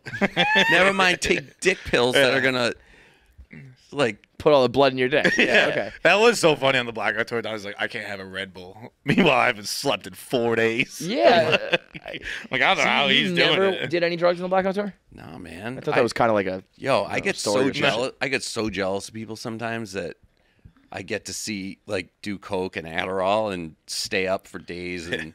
But you still you stayed up for days. Yeah, dude, I would if I could do coke and Adderall, I would take over the world. I was gonna say if that take over I'm the very world. impressed. I didn't know the Blackout Tour was all natural. If you were doing that shit natural, I mean, it was Jaeger and Rumpelman's or McGillicuddy's Field. I wouldn't say natural. oh, but still, I mean, the fact that no uppers on that is pretty fucking crazy. So No. wait, what has happened more recently? You got laid or you got jumped? This is fucking great. I'm so glad. I thought I was gonna come on and we were gonna like have a fun. Was that fun? I thought we were gonna talk about like talk about like office drama and all this shit. No, it's just been firing squads. I've gotten laid since April. Okay, Thank God. Okay, good. It's almost been a year Since you got laid? since fucking my face got rearranged, and the trial just started. Yeah, that shit takes You gonna testify? forever. Oh fuck yeah! Yeah. He's But gonna skate on some snitch? bullshit. You know what's gonna happen? Lori Lightfoot's gonna come in and wave her pen and make something happen in Providence. She's gonna call in a favor to Providence. This guy's gonna walk free, and she's gonna show up in the courtroom and just look at Dante and go, Can you imagine? Payback, bitch. What do you want to say about office drama? Nothing. I thought that's what you guys were going to try. Well, to you just dig brought up and office stir drama. Up. I didn't even know there was office drama. What's the office drama? Oh, just the last few weeks, all that. What do you think of all that? the radio shit and all that. What do you think of it? I think it's typical Barstool over dramatics, but Which team are you on?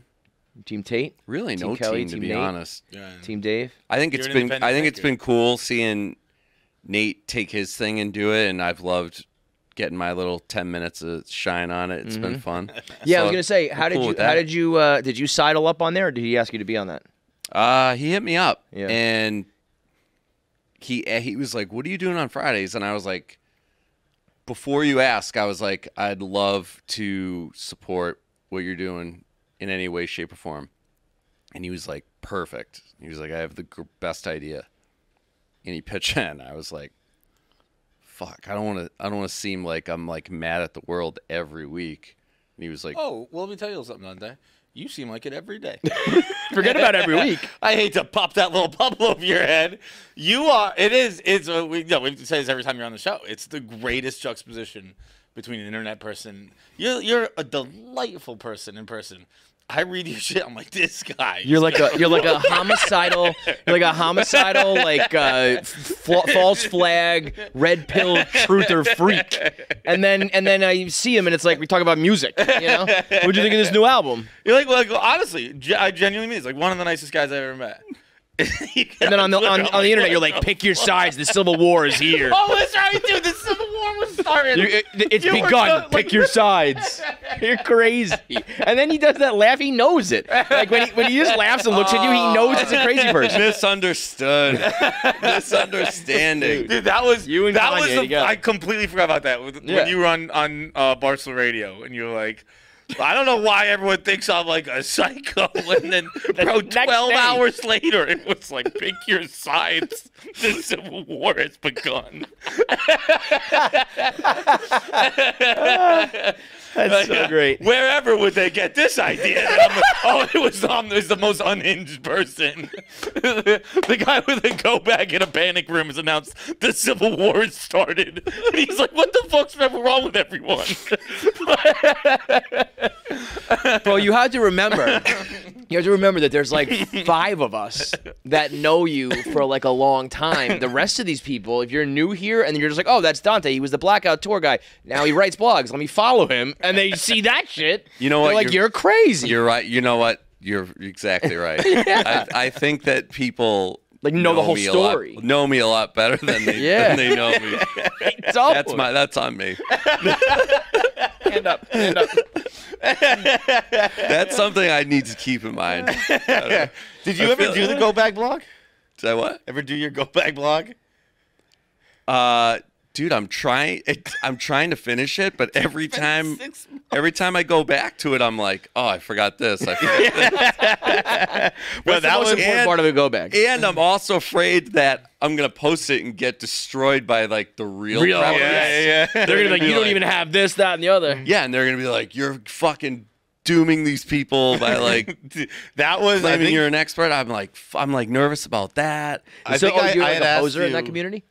I'm not, dude. I'm nowhere near those people's level. Yeah. Nowhere near. Yeah. I remember I had asked you. I was like, "Where's the Go Bag blog?" And you're like, "This is serious business. I'm working on it." And I was like, "That's exactly the angle you have to have." Yeah, totally. I want this to be I'm not dead writing like a funny fucking serious. I'm gonna save your lives. Everyone, Like, pay this is a PSA, like as if, Walking Dead has arrived and everyone needs to read this blog to survive. That's what I want you to do. Also, some of the items have expired, and I had to You got to re-up. reorder them, and they're back ordered. So Like I've been what? waiting for them to come in. Give me a like- little taste. Gas Gas mask masks. canisters. Sure, yeah. Those expire, which I didn't realize. How often do they expire? Wait, that's not a very good go bag Yeah. product then. If you have to maybe it No, is. like but people, 3 years. These freaks have to 3 re-up every years? 3 I years. think they last 3 years. What a racket that is. The end of the world's coming. Buy it every 3 years. Water, Dante buys it 20 times over the next 60 years. water filtration stuff. What's the most important thing in a go bag? Is it the weaponry? Is it the foods? Is it the medical items? That's I would honestly say the water filtration thing, Yeah, it's because probably good. you can't live without water. I think the first you gotta have your water filtration, gotta have some weapons, and the first thing you do is take out and take over a pharmacy, because he who has all the meds becomes king. Never even thought of that. You're You right. gotta lock up. You never thought of that? No, I mean first aid is essential. Yeah, but I'm you also got talking the about, like, the drugs. junkies. You He's got right. like everybody who's He's like, right. I need it. It's like, well, I got it. So I you know got to give he's me. right. I've seen every apocalypse movie ever. Yeah. It's the first place they go. Yeah. Do you like apocalypse movies? He lives apocalypse, bro. Nah, like that stuff is kind of like, I don't know. It's not that Would you- realistic. Like the zombie ones and all He that. just What are you watches. talking about? I know he just watches Guinea stuff. No, I His just Godfather watched, and no, Bronx I Tale just and- watched the Obama one on Netflix. That was scary as hell. I like That's that right up one. your alley. Oh, that's right. You wrote a blog about that. What was the blog? Yeah. What was the point of the? Why can't I think of the name of it right now? Leave the world behind? Yeah, Leave the World I like that Behind. a lot. Yeah, very well done, and I liked how it was an apocalypse movie, but it was done from Real. perspective of like, Yeah, I think some people were like they wanted more apocalypse. I like that angle. I appreciate the angle. I thought it was going to be your typical like apocalyptic movie. That movie is really. Very if something realistic. like that were to happen, that Very it would just be realistic. confusion. Exactly. And like, wait, what? But it wouldn't be Exactly. like explosions and action. But for which movies, makes it really fucked up that they put that out. Yeah. No, I mean Why? that's. You don't think that's fucked up that a president was like, dude, and not only did they produce it and put it out, but they wrote, I forget the guy who's directed it, famous director, they wrote him like notes, like Here's what's gonna happen. make sure Yeah. you portray this as this, and like Obama hand wrote notes and was like, Oh yeah. Well, then what do you Yeah. think So about? so you're like it's fucked up a movie producer made an apocalypse movie? yeah, I think it's Like that movie's made like every year we make an apocalypse. No, but he's saying it's a little more like real and specific. very real. Like if you have an ex-president being like, here is something that I know about these things. It was very realistic. What do you mean? It's definitively not realistic. Oh, I think what Kevin just said. I think if it goes down exactly like that. But that's I think not it's- realism. That's your imagination. That's what you're thinking. How about the next movie coming out, the Civil War movie? That I think is fucked up, and I think it's fucked up that Hollywood's putting something like that out. You at a think time they're like- planting the at seed, a time like this? rallying the people? Dude, this world and this country are so fucked up. That's the last thing we need right now. Dude, It's like a rallying cry. Yeah. Like I saw the Jesse Plemons movie. It's time for Civil War to start now. Also, the crazy Whoa, shit about is that fucking the guy from Parks and Rec? Let's fucking war up, boys. I think you're discounting it. Okay, I'll bet you $1,000 right now that after that movie comes out, Civil War doesn't start. I'm not saying that it's going to. I'm saying that I don't think it does any good putting something like that out. Well, not like most movies are pretty. I Like, you think that it's kids I think shoot up it's schools just- because I of video think games and stuff? I think it's going to resonate with wackos that are going to be like, see, we can do it. Yeah. All we have to do is the mistake they made. So is, what you're telling me is Dante is anti-free speech. no. No, I That think sounds- there's things that are. That's exactly what I'm hearing. I think there are things that are tasteful and things that are distasteful, and I think it's also like a logic thing. Like, what good does putting something like that out make? What good does I feel the most same news segments? dude. I feel the same way about some horror movies, like that Strangers movie. Did you ever see that? Yeah, I actually I don't love horror. So Those but I've movies, seen- I'm like, why? Just giving Who the idea. thought of people. this, and why did this get made? This is just gonna give people fucking ideas. I've always said the directors that come up with some of those things should be locked away pre-crime. Dude, if you can come up with some of those Saw, you know, booby traps and some of those plots of like, the guy just rolls in your house and kills you because he wants to, you've got some darkness to you. Exactly, and that's what I'm talking about. Like, why does that need Like to they be should, put out there? people should look only at make like nice movies. No, but it's almost like people should look at like your body of work and decide like that person's crazy and we need to like lock them away and throw away the key. Like go to somebody's social media and like read through all their tweets and and once they see that, you know, there's a general theme there, be like, we have to keep an eye on this guy, right? Do you agree? Yes, I agree, and I see the point you're making. I walked right into it. Bro, isn't that the worst? When you're like, I know exactly what you're doing, and I get it.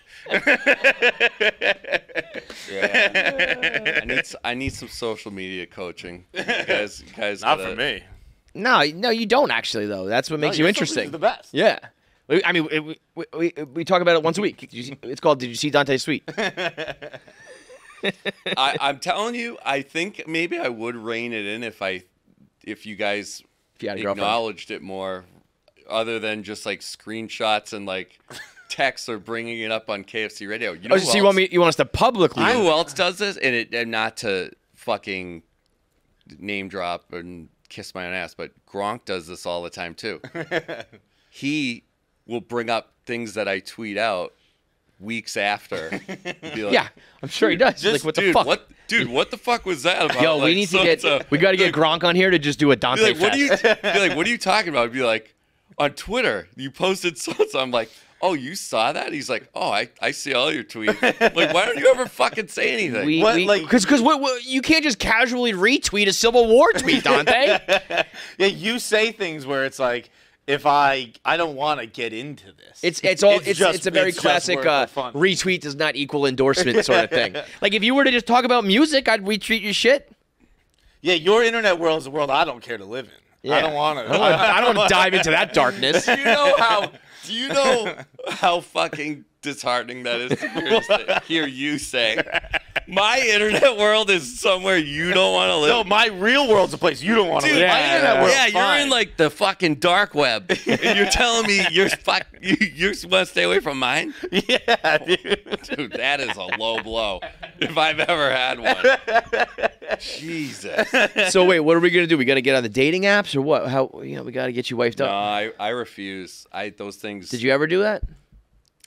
Like way back in the day when they first started. Yeah, not a fan. No, now you don't hear anything good about them now. Mm-hmm. Like your friends that are on them are just like, yo, it is fucked.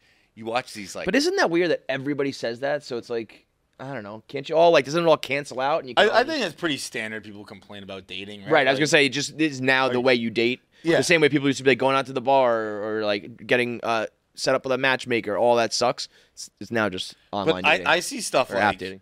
Like it's one thing to have like bad interactions with people, but like I've never done it either. But like I'll be looking at Reddit and there'll be like on the front page like a fucking screenshot of someone's Hinge profile or whatever, and I'll be like, that's like the stand. Like you get asked that question, you have to answer that question. Crazy. Like that's. I think Jackie was talking the other day. She's like, it's impossible for me because like the person I would like would not answer these goddamn fucking questions. Yo, Yeah. that's the other thing is I'm like the person that you're like looking for, no offense, isn't gonna be fucking on one of those. Yeah. Well, What's your it's like 5-year plan? how do you take the most like unscripted, love, emotion, like it just kind of happens, fate, and like put it into a questionnaire on the internet? You know what I mean? Of course. So, and I don't even blame those sites for like using those questions because like how else can you?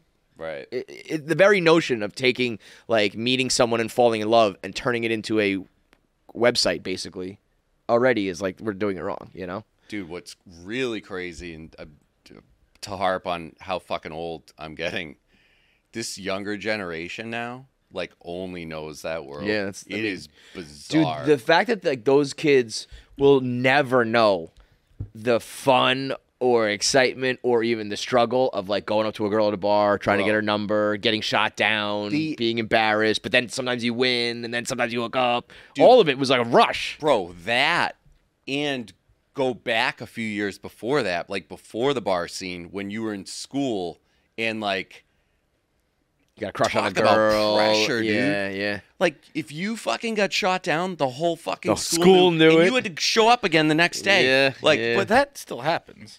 Yeah, dude, probably. Not on the fucking apps. You're what like, are you talking people about? are just you think like people don't get shut down in school and gossip doesn't happen.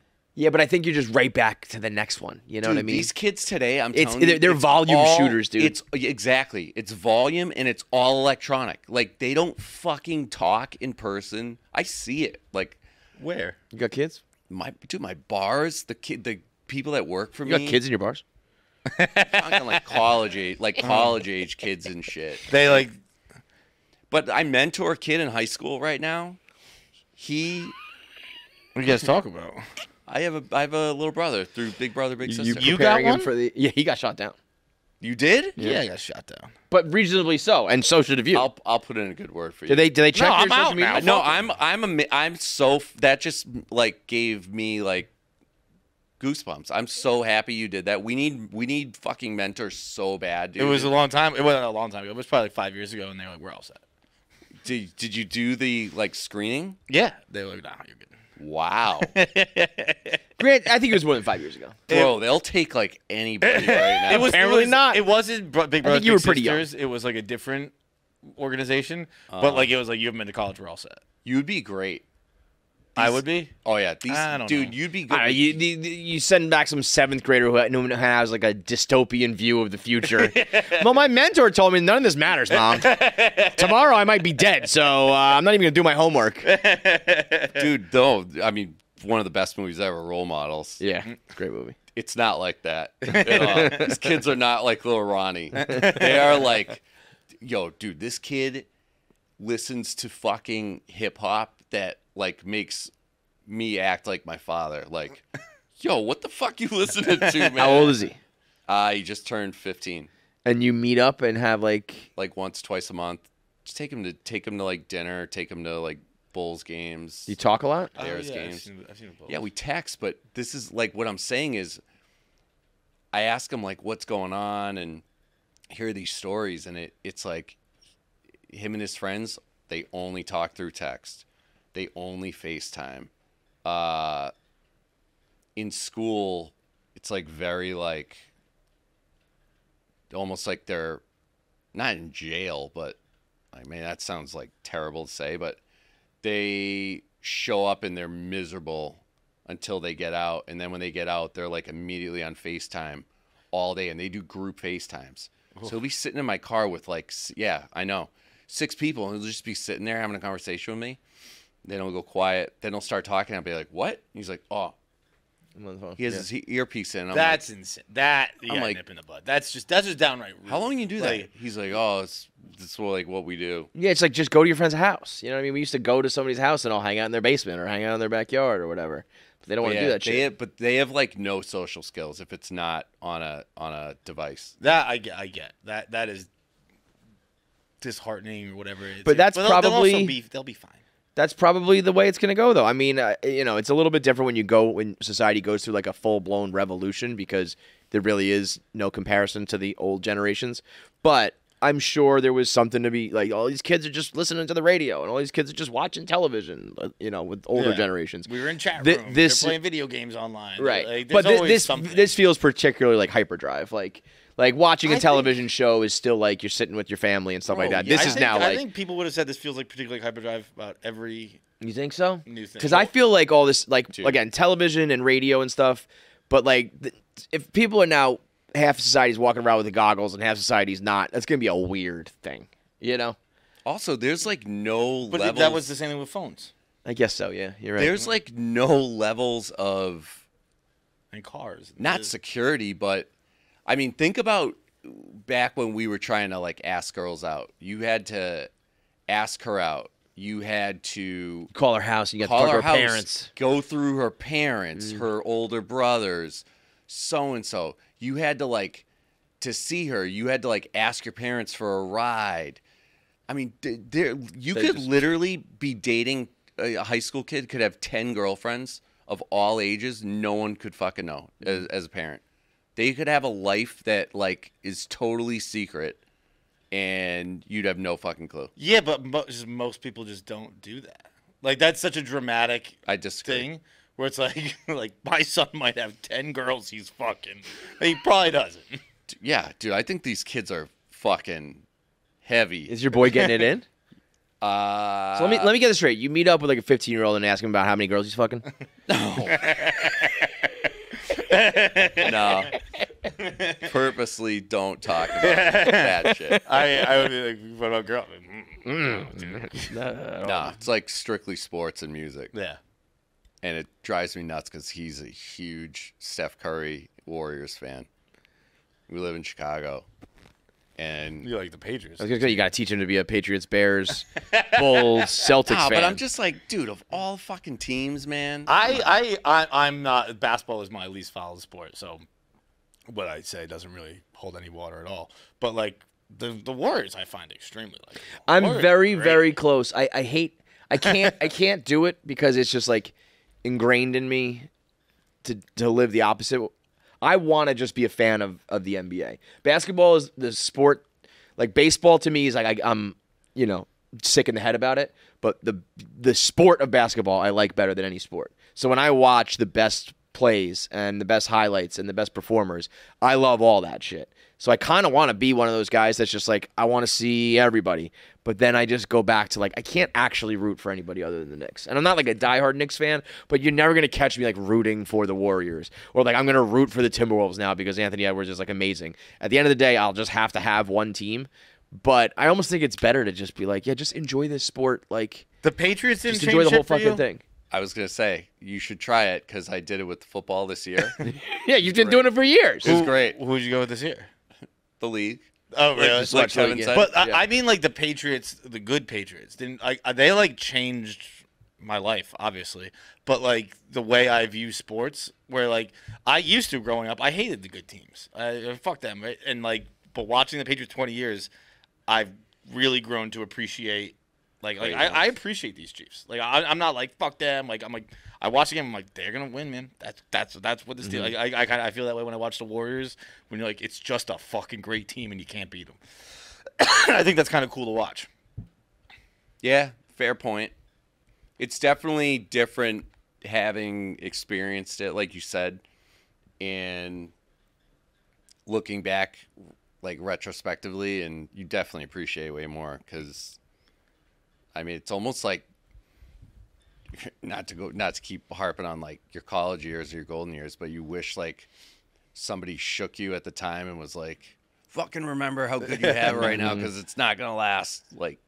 And you soaked it up even more. Not that we didn't, but I mean, it's dark days now, and I don't think we're ever gonna taste that ever again. Well, not that. No, you're never gonna taste that. You're probably never gonna win a championship. Probably never have a girlfriend. It'll probably be a civil war soon. Yeah, and you don't even have the gas canisters. They're expired. So really, really the question is, what are you doing with your life, Dante?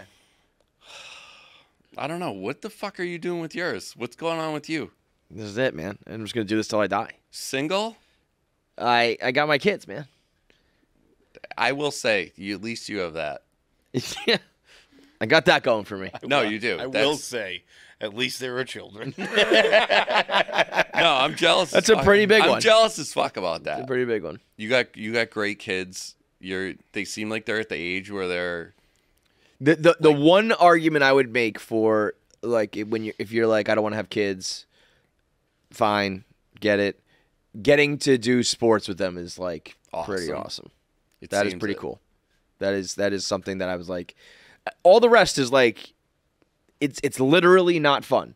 If you get satisfaction out of it, of being fulfilled, and you feel this purpose and all that, then it's worth it. If you're not a person who gets that, then all this shit's gonna suck. But objectively, if you're a sports fan and you grew up playing sports, who can't get that though? Isn't that just like human nature? That I don't think so. I think that's the point. I think that I think that you've been like told that, but it's like that's fucked up. If you don't feel that, if people aren't like that, that's fucked up. I'm gonna go on a limb and say it's probably most people.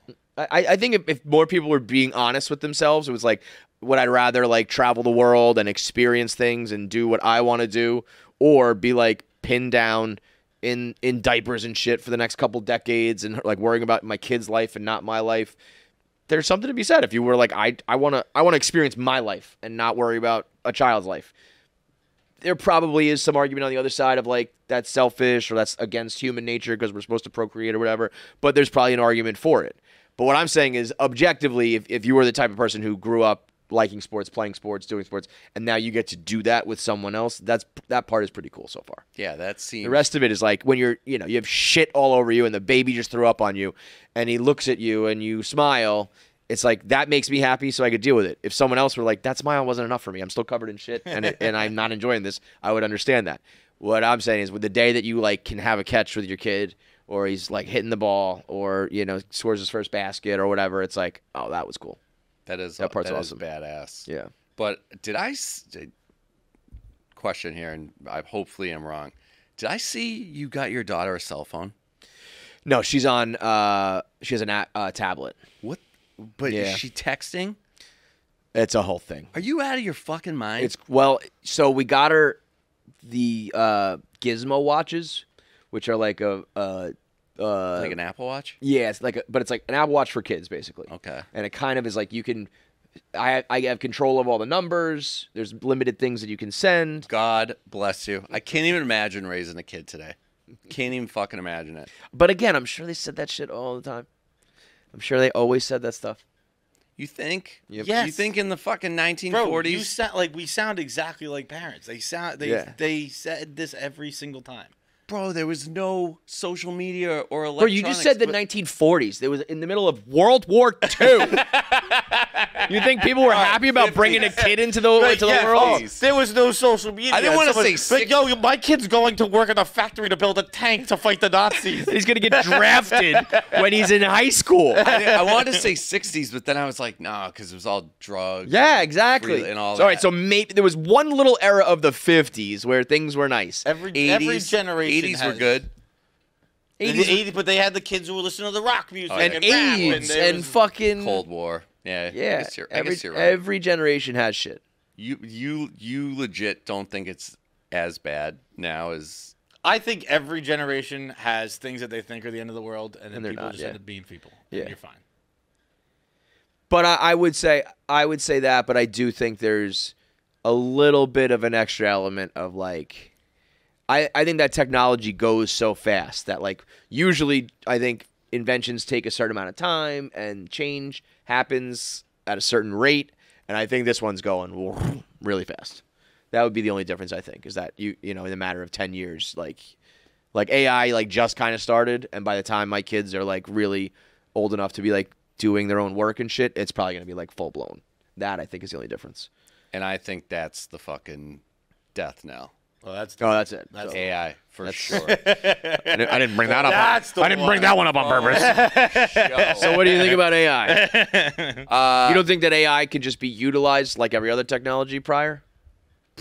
Bro, it can invent itself and create itself. It's not like we have our finger like on the button and can control. So you think it's going to get out of control? Yeah. Like, you think if we could control it, it would be useful? But that it's going to spiral out of control? Without a doubt, but you can't trust one, humans, two, fucking governments. I mean, the fact they put Kamala Harris in charge of Here we go. AI oversight, dude, I wouldn't fucking trust her with fucking breakfast tomorrow. Never mind overseeing artificial intelligence. Get outta here. Rate Who should be in charge of AI? Somebody brilliant, like Elon Musk, but I wouldn't trust him either. I was about to say it as a joke. He's as evil. My guy, I guess you're making sense because he's kind of torpedoed social media. So like everything he touches, but he's also shot out warnings like, "Yo, AI is gonna fuck us. Like, better start putting some like restrictions and regulations in place before it's too late." It's gonna be like everything else. Governments are gonna come around 5 years from now and be like, "Hey guys, this AI thing got out of control. We need to like safeguard it." It's like, dude, it's fucking way too late for that, buddy. I mean, that's way true, too late. but who do you trust the least? Like government, technology, humans. Humans? Yeah, who do you trust the least? Rank them from most trustworthy to least trustworthy. Well, the problem with fucking government, it's like the great George Carlin skit. It's garbage in, garbage out. It's a product of what we, the society, are. Like Trump's a fucking lunatic, but he's a product of this world, this country being this fucked up, this poorly run, that somebody like that gets that much attention. Yeah, that's the point we're at as a society, and I think like it's a portrayal of who we are and where we are in time. I would agree with that. It's terrible. I think you're right there. It's fucking terrible. I don't want to get into the politics thing though, because people already think I'm a lunatic. But can I ask you guys a question? Since we're in the circle of trust here. Yeah. Nobody's listening. What the fuck is going? What are you guys like feeding people around here that everyone's like depressed that they're in New York and not in Chicago now, and like everyone all of a sudden is like, Chicago's the best. Like, I don't know. I know you're gonna pretend like you don't. Your head is in the sand and you don't know this, but no. I think it's the weirdest thing. I'm not gonna pretend that. I don't know. I don't know the answer to that. I think the difference is I don't think it's that Chicago. It could have been Chicago. It could have been anywhere, right? It's just that this place is the old place and that's the new place. This place is there's a set like style that has been here for a decade that was fear and stress. I was gonna say those emotions. I was gonna say, what style would you describe that as? So like it's not even necessarily New York. It's Milton. It's the first office. It's the second office. Chicago is the only place that's not that because it's dance style and it's much more like we're gonna play games and we're gonna like do fun stuff. Here is still very like we have drama, we have fights, we're going to talk about it, we're going to fight, we're going to have debates, we're going to argue. All that to me is like, what Barstool has always been. But I think what we're learning is that there was like a good crew of people through luck and through timing and just like our kind of work ethic and stuff that like there was like 5 or 6 guys, 6 or 8 guys, 8 or 10 guys, whatever it was, that could do that. And like handle that, and we could fight, and maybe we weren't best friends, but we could, at the end of the day, have some sort of respect for each other and build this thing and grow this thing. And it was like there was drama, but we all had, it was like we're still growing this together. I think the further you get out from that, drama is just like a headache at work. You know what I mean? It's like, what the fuck am I fighting this person and that person for? This is just making my life stressful. I'm getting hate on the internet for it. This sucks. It's like, why drive yourself up a wall if you're not getting anything out of it? You know what I mean? No, I agree. But I always was getting something out of it. Maybe I'm biased because I had equity, but I also felt like a pride in the work or winning the argument or being right or my team was the one that won, or that rarely happened. But as it grows and grows and grows, that's why sometimes I feel like it's tough when if we judge people like why aren't you doing content? It's like, well, this is your baby. Dave or Kevin or whoever. This is just a job to me. Like, I'm trying, but this is not my life. Whereas, like, this was our life, Right. So I think when you see there is a Barstool that's just like fun and games, and then you're over here and you're in like the trenches, I think there's probably a lot of people who don't like that and would probably like that, But I don't know if people here, and I don't talk to everybody, but I don't know No of anyone shit. here who like wants to move. No, I don't think so. People I Bro, talk. I think no when one- the split happened, people were very like happy with their choices. People were like, I don't want to go to Chicago, or I don't want to do that. I think as time goes on, if like what happened the last couple weeks is just always what happens here. Like at the end of the day, that resulted in like a canceled show, 2 or 3 people who probably like aren't friends anymore, a new beef, and a whole bunch of internet like hate. If that like just keeps happening, I do think there will be people who are like, this sucks, I don't want to do this. And especially if Chicago is like, we're playing dodgeball and we're like doing fun shit. I had somebody venting to me earlier this week, and they used the phrase, I feel like being stuck in New York is a death sentence. All right, bro. Maybe some people do want to be in Chicago. And I was like, whoa, like, dude, it's not. We have a basketball court. Like, it's not. I'm also like, that's the other thing here. Like, you have a basketball court, and like you have a studio, you have a office here that has access to some of the best equipment, some of the best editors, some of the best resources. That there are people out there who are trying to become influencers and shit who have nothing, zero, and would kill to just be like, I can be in this building today. Yeah, like, I don't think there's a difference. Dude, here's the thing, like it's they just don't do it. Like I've tried many different ways. I thought it was going to be a lot easier than it was. Then when I realized it was hard, I came up with other ideas that I thought would like artificially maybe get the ball rolling. If you don't want it, you will not succeed. There are people who don't want it, and there are people who do want I it. don't think I agree with that. I think there. I do. I don't think there's I anybody agree who with wants to hear. I agree with your message, but I disagree with your delivery, and it's because I think you are only thinking from your point of view and your perspective, which I think I'm the same way, where when you have your mind set on something, it's happening. You're going to fucking make it happen. You're not going to sleep till it happens. You're going to get it done. Not everyone's wired that way. A lot of people need not just a push, but encouragement, and to know, listen, just because it flops the first 10 times doesn't mean it's not a good idea and to quit. I think that's one of the problems. But like, here. I did all that shit, man. But Kevin, you're rare. Like, No. I'm saying I had all those conversations with these people. I had these meetings. I've sent these emails. I've been like, but I told them flat out, I want to foster a new Barstool where we get everything we just described. I was like, that worked for Dave, and it works very well for page views and stuff. But I think we can make content here and all be like healthy and not toxic.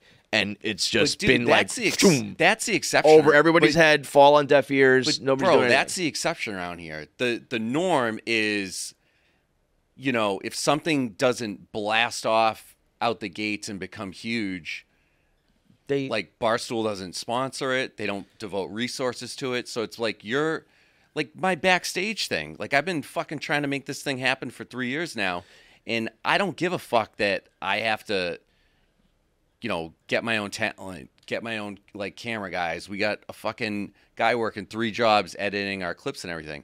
It's fine. I'm gonna keep working at it till it happens, and keep making it bigger and better.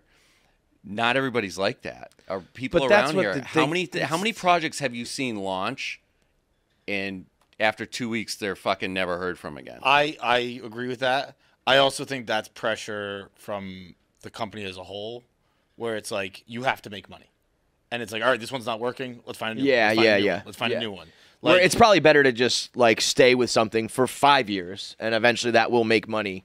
And I think that. But if you're constantly switching, I don't think people, and I think it's a top down thing, and not even top down. Like, I don't know. I'm just saying, like, it comes from Dave, but like, I don't know what it is here that encouraged us. Like, if it does, like you're saying, like if unless it's a rocket ship, a lot of season 2s don't happen. A lot of like there if it doesn't get sponsored, like for example, we're kind of talking about our own stuff. Like Out of Order's never gonna get sponsored. I like doing it, so we're gonna keep doing it. And I think I'm lucky to have the KFC Radio parachute, where like I make money for the company.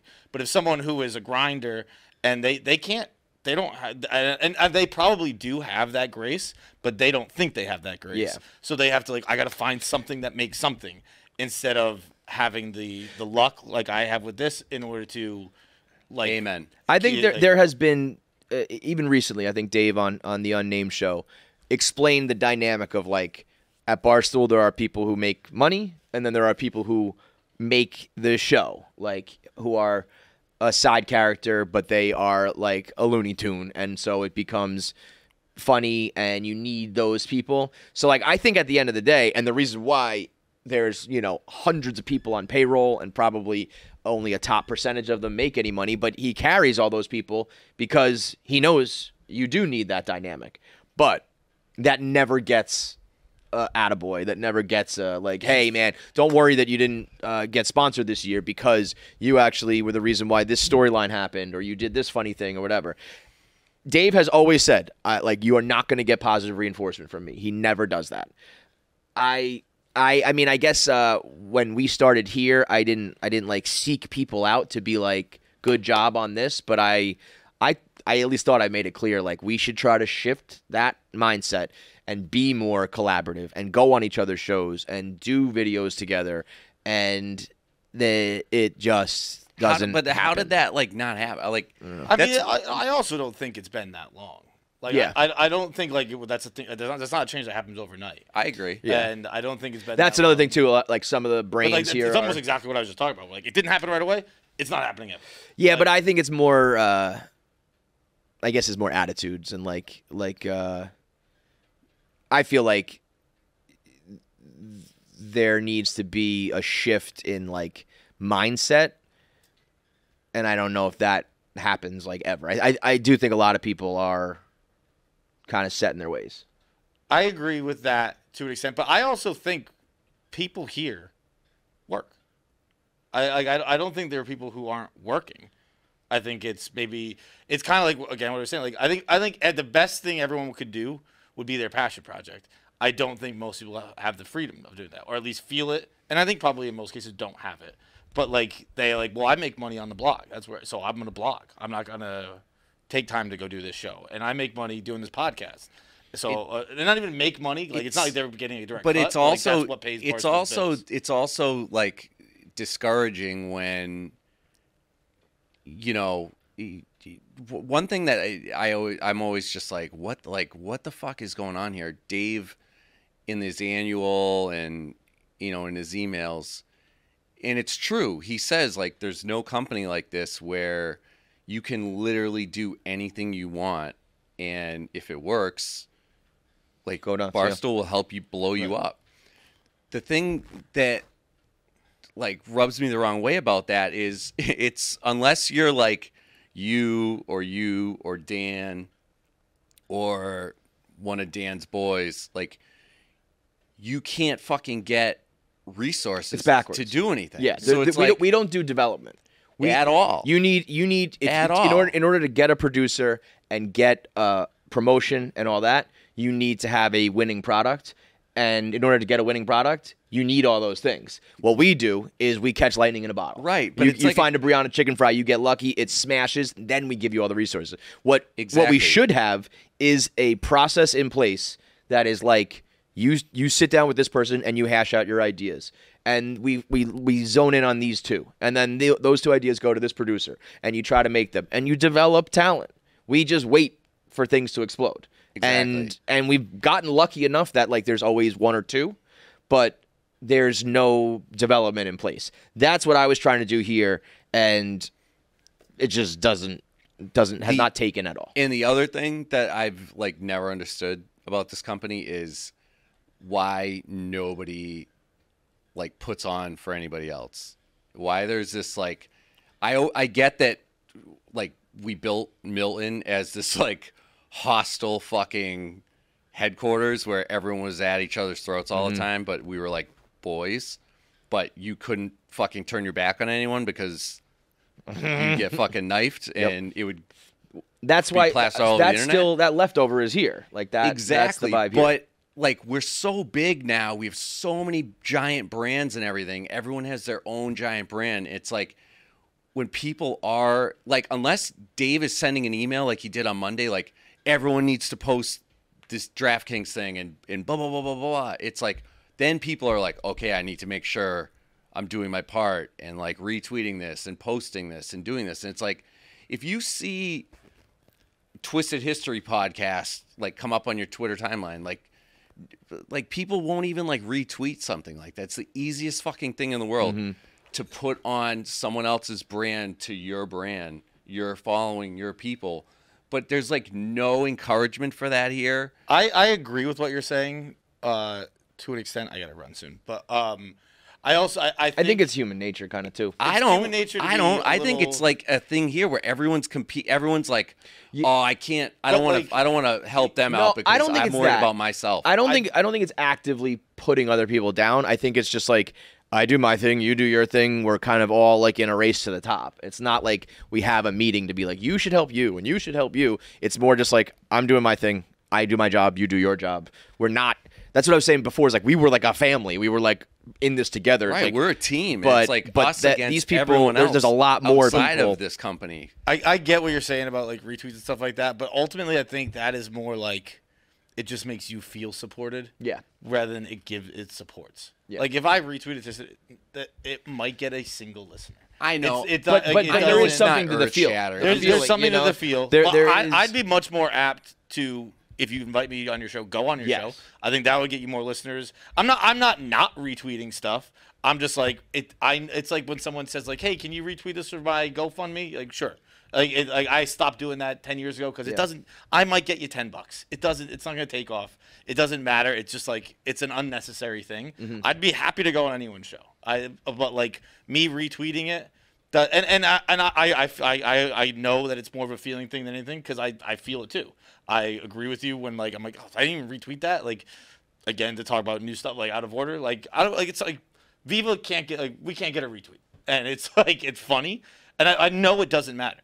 But it's just you like want it'll it make because me it feel because nice. it just feels like you're getting. And I think we have gotten one recently, but it's been a year, and I think we recently got like a retweet. Yeah. And I know it doesn't really matter, but it's just like symbolic. Like you're saying, where it's like symbolic. Okay, here you go.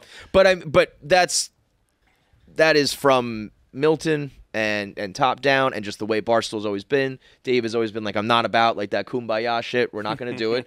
And I mean, he made it very clear. Like, I mean, we had meetings early in the summer when all this shit was going on where I was like, I'm not the boss here, but I do think we can run things a little differently. Dave won't be around, so like it doesn't have to be his way. We can do it our way. If you want to like lighten up and like loosen up, like let's have some fun. And morale was high, things were good, and it just and you have to like do it and go. And it just, if people don't buy into it, I don't know. And then, I mean, if it does seem to be like Barstool Radio was this weird thing where people wanted it and they liked it, but it does create the forum for drama.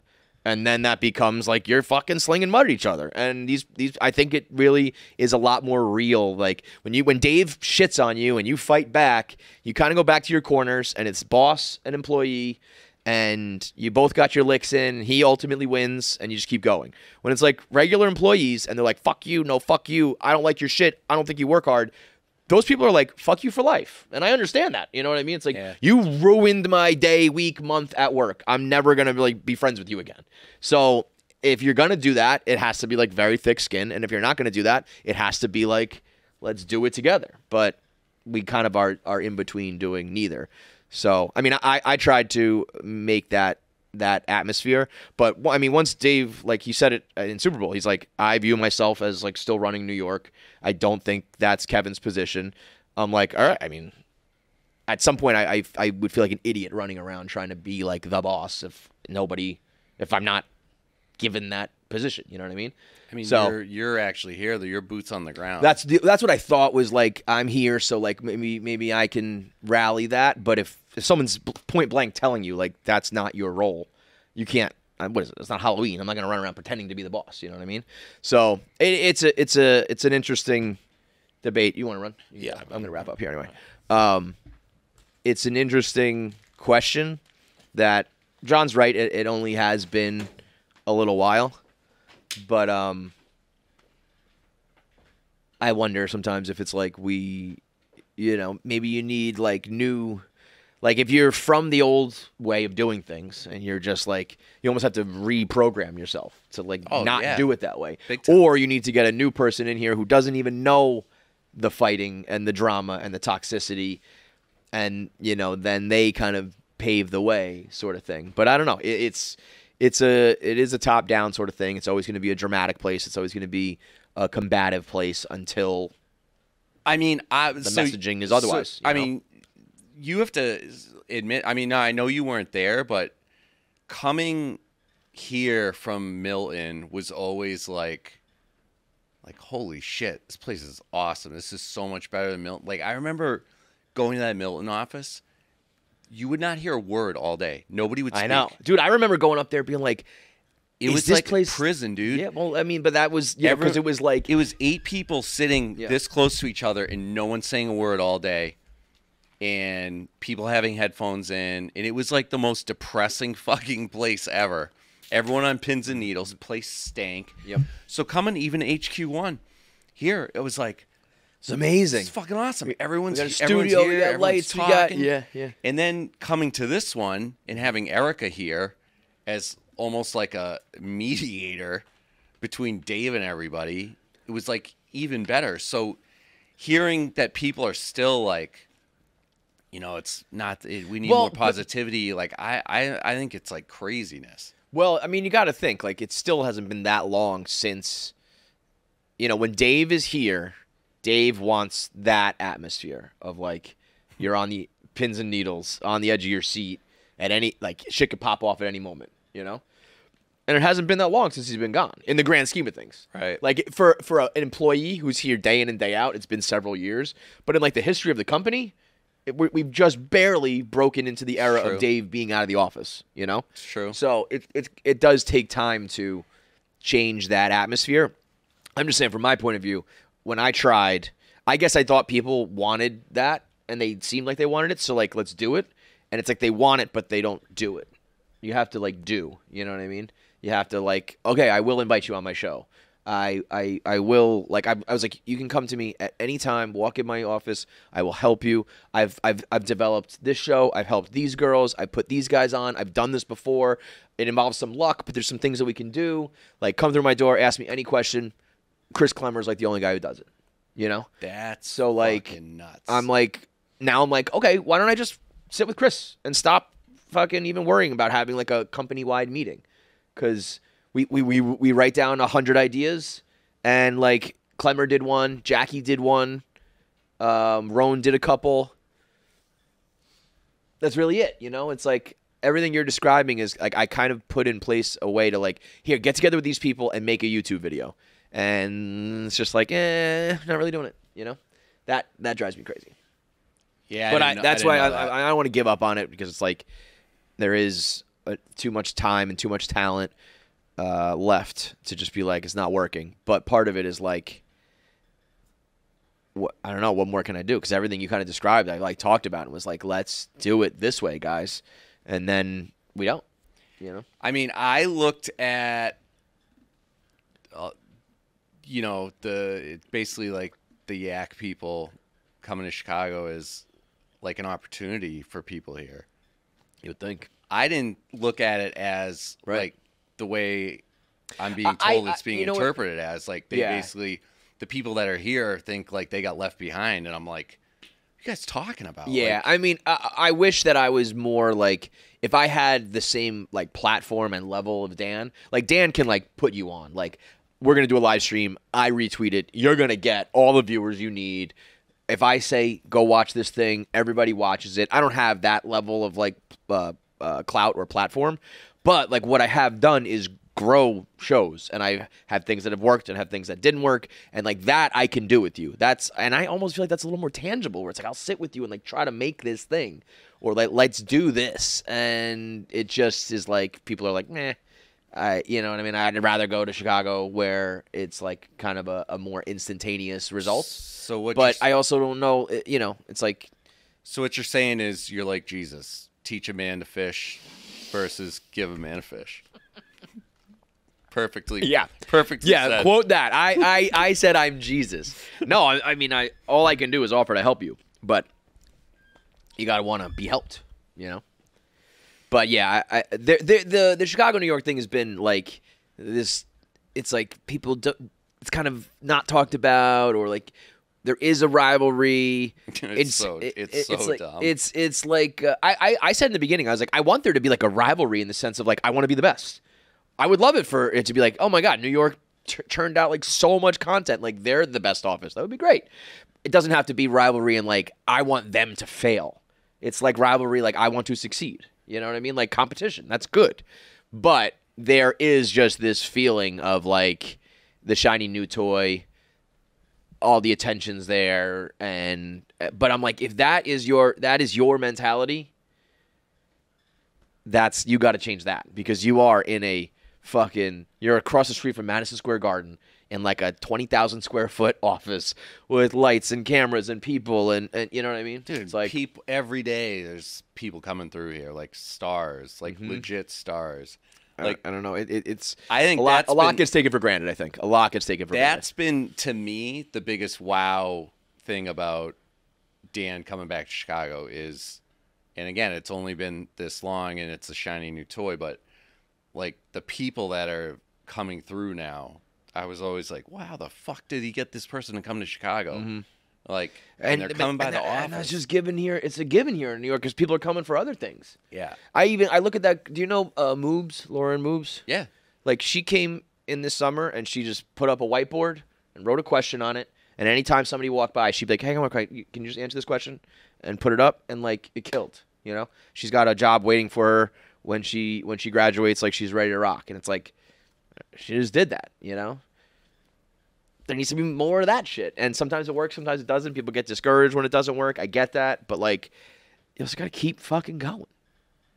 So, I hope that there will be more of it. I also have to, like I said, like, I wanted to be that person here. But, like, when Dave definitively is like, you're not, I'm like, okay, like, then I'm not. You know what I mean? I can't, I have to have some pride at some point. I can't be coming in here being like, hey, everybody listen to me. And he's like, no, don't listen to him. It's like, I get it. It's not my role. So I'm just going to go back to doing my thing for like my, you know, worry about my shit.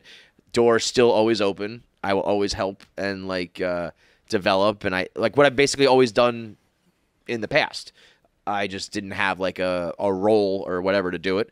So I'll just keep doing that. But people got to walk through the door or ask the question or ask for help or ask to come on the show or barge in and come on the show. Like, let's make content. Let's go. You can come in and just fucking go, you know? Isn't it crazy that after knowing him for like 20 years, you still can't really tell what makes him tick? It's crazy. You never know. Like you never know what's. There's some things you definitely know. Like yeah. But then there's other things where you're like, I don't think he'll worry about that or care about that, and he does. And then there are things he cares about that I didn't think he would worry about. Or I will say though, it is much of pain in the ass things like that are, and that would drive me up the fucking wall. Like you just said, like. You trying to take the lead and take charge and it making sense, and then him being like no, it's ridiculous. It's ridiculous. But anyways, it's his company. He can do whatever the fuck he wants. But at the same time, it's just great having him back involved as much as he is now versus, you know, a few years ago. Where, I mean, I think if it didn't happen, he was gonna just like fade off into the sunset. Yeah. You know? It was like written on the wall. Yeah. And it's been great. Even the fucking busting with the boys email on Sunday. So good. Like fucking idiots. Like I forgot about stuff like that. I was like, man, I miss these days. Thank God there's you no need the end in right sight. level of toxicity. That level is good. That's the level of like You know, head on a swivel at all times. You never know what might happen. That's where you got to keep it. It can't go much higher than that, where you're like destroying each other and tearing each other down. But that level of like a healthy dose of fear every time you're around, that keeps people moving. But Agreed. good talk, bud. Likewise. Thanks for having me on. You are cold right now. In this, Oh, dude, this fucking I'm like this, flushed hot. I mean, this studio, thank God, it's like a fucking tanning bed with all these lights. boiling. It's actually warm in here. Out there in this office, it's like a meat locker. It is so. I thought the old Chicago office, Eddie used to keep that thermostat at like Hell yeah, fucking that's my man. 59 What do you keep your thermostat at? in my Actually, house. are we still rolling? Yeah. What do you keep your thermostat at? 68. Okay, that's not bad. I mean, it's a little hot for my liking, but like 68's acceptable. I thought you were gonna say like I can't sleep. I can't sleep higher than 68. The people who go to sevens, if you have a 7 handle, you are a 100-year-old woman in Florida. It's crazy. What do you think is in here? Apple Watch tell temperature?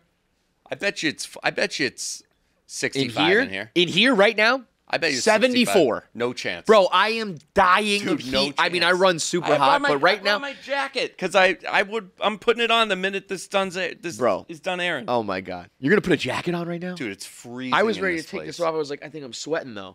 Jesus Christ. Every time I come back out east, I'm like, man, no one uses fucking in the summertime air conditioning full blast. You're freezing in the summer everywhere you go, and in the winter, no one uses heat. Everywhere you go. Oh, that's a perfect world to me. Cool in the summer, cool in the winter, whatever. All right, thanks for watching. Make sure you subscribe, like, and leave a comment below. Click that button. Or I'll cut off my finger.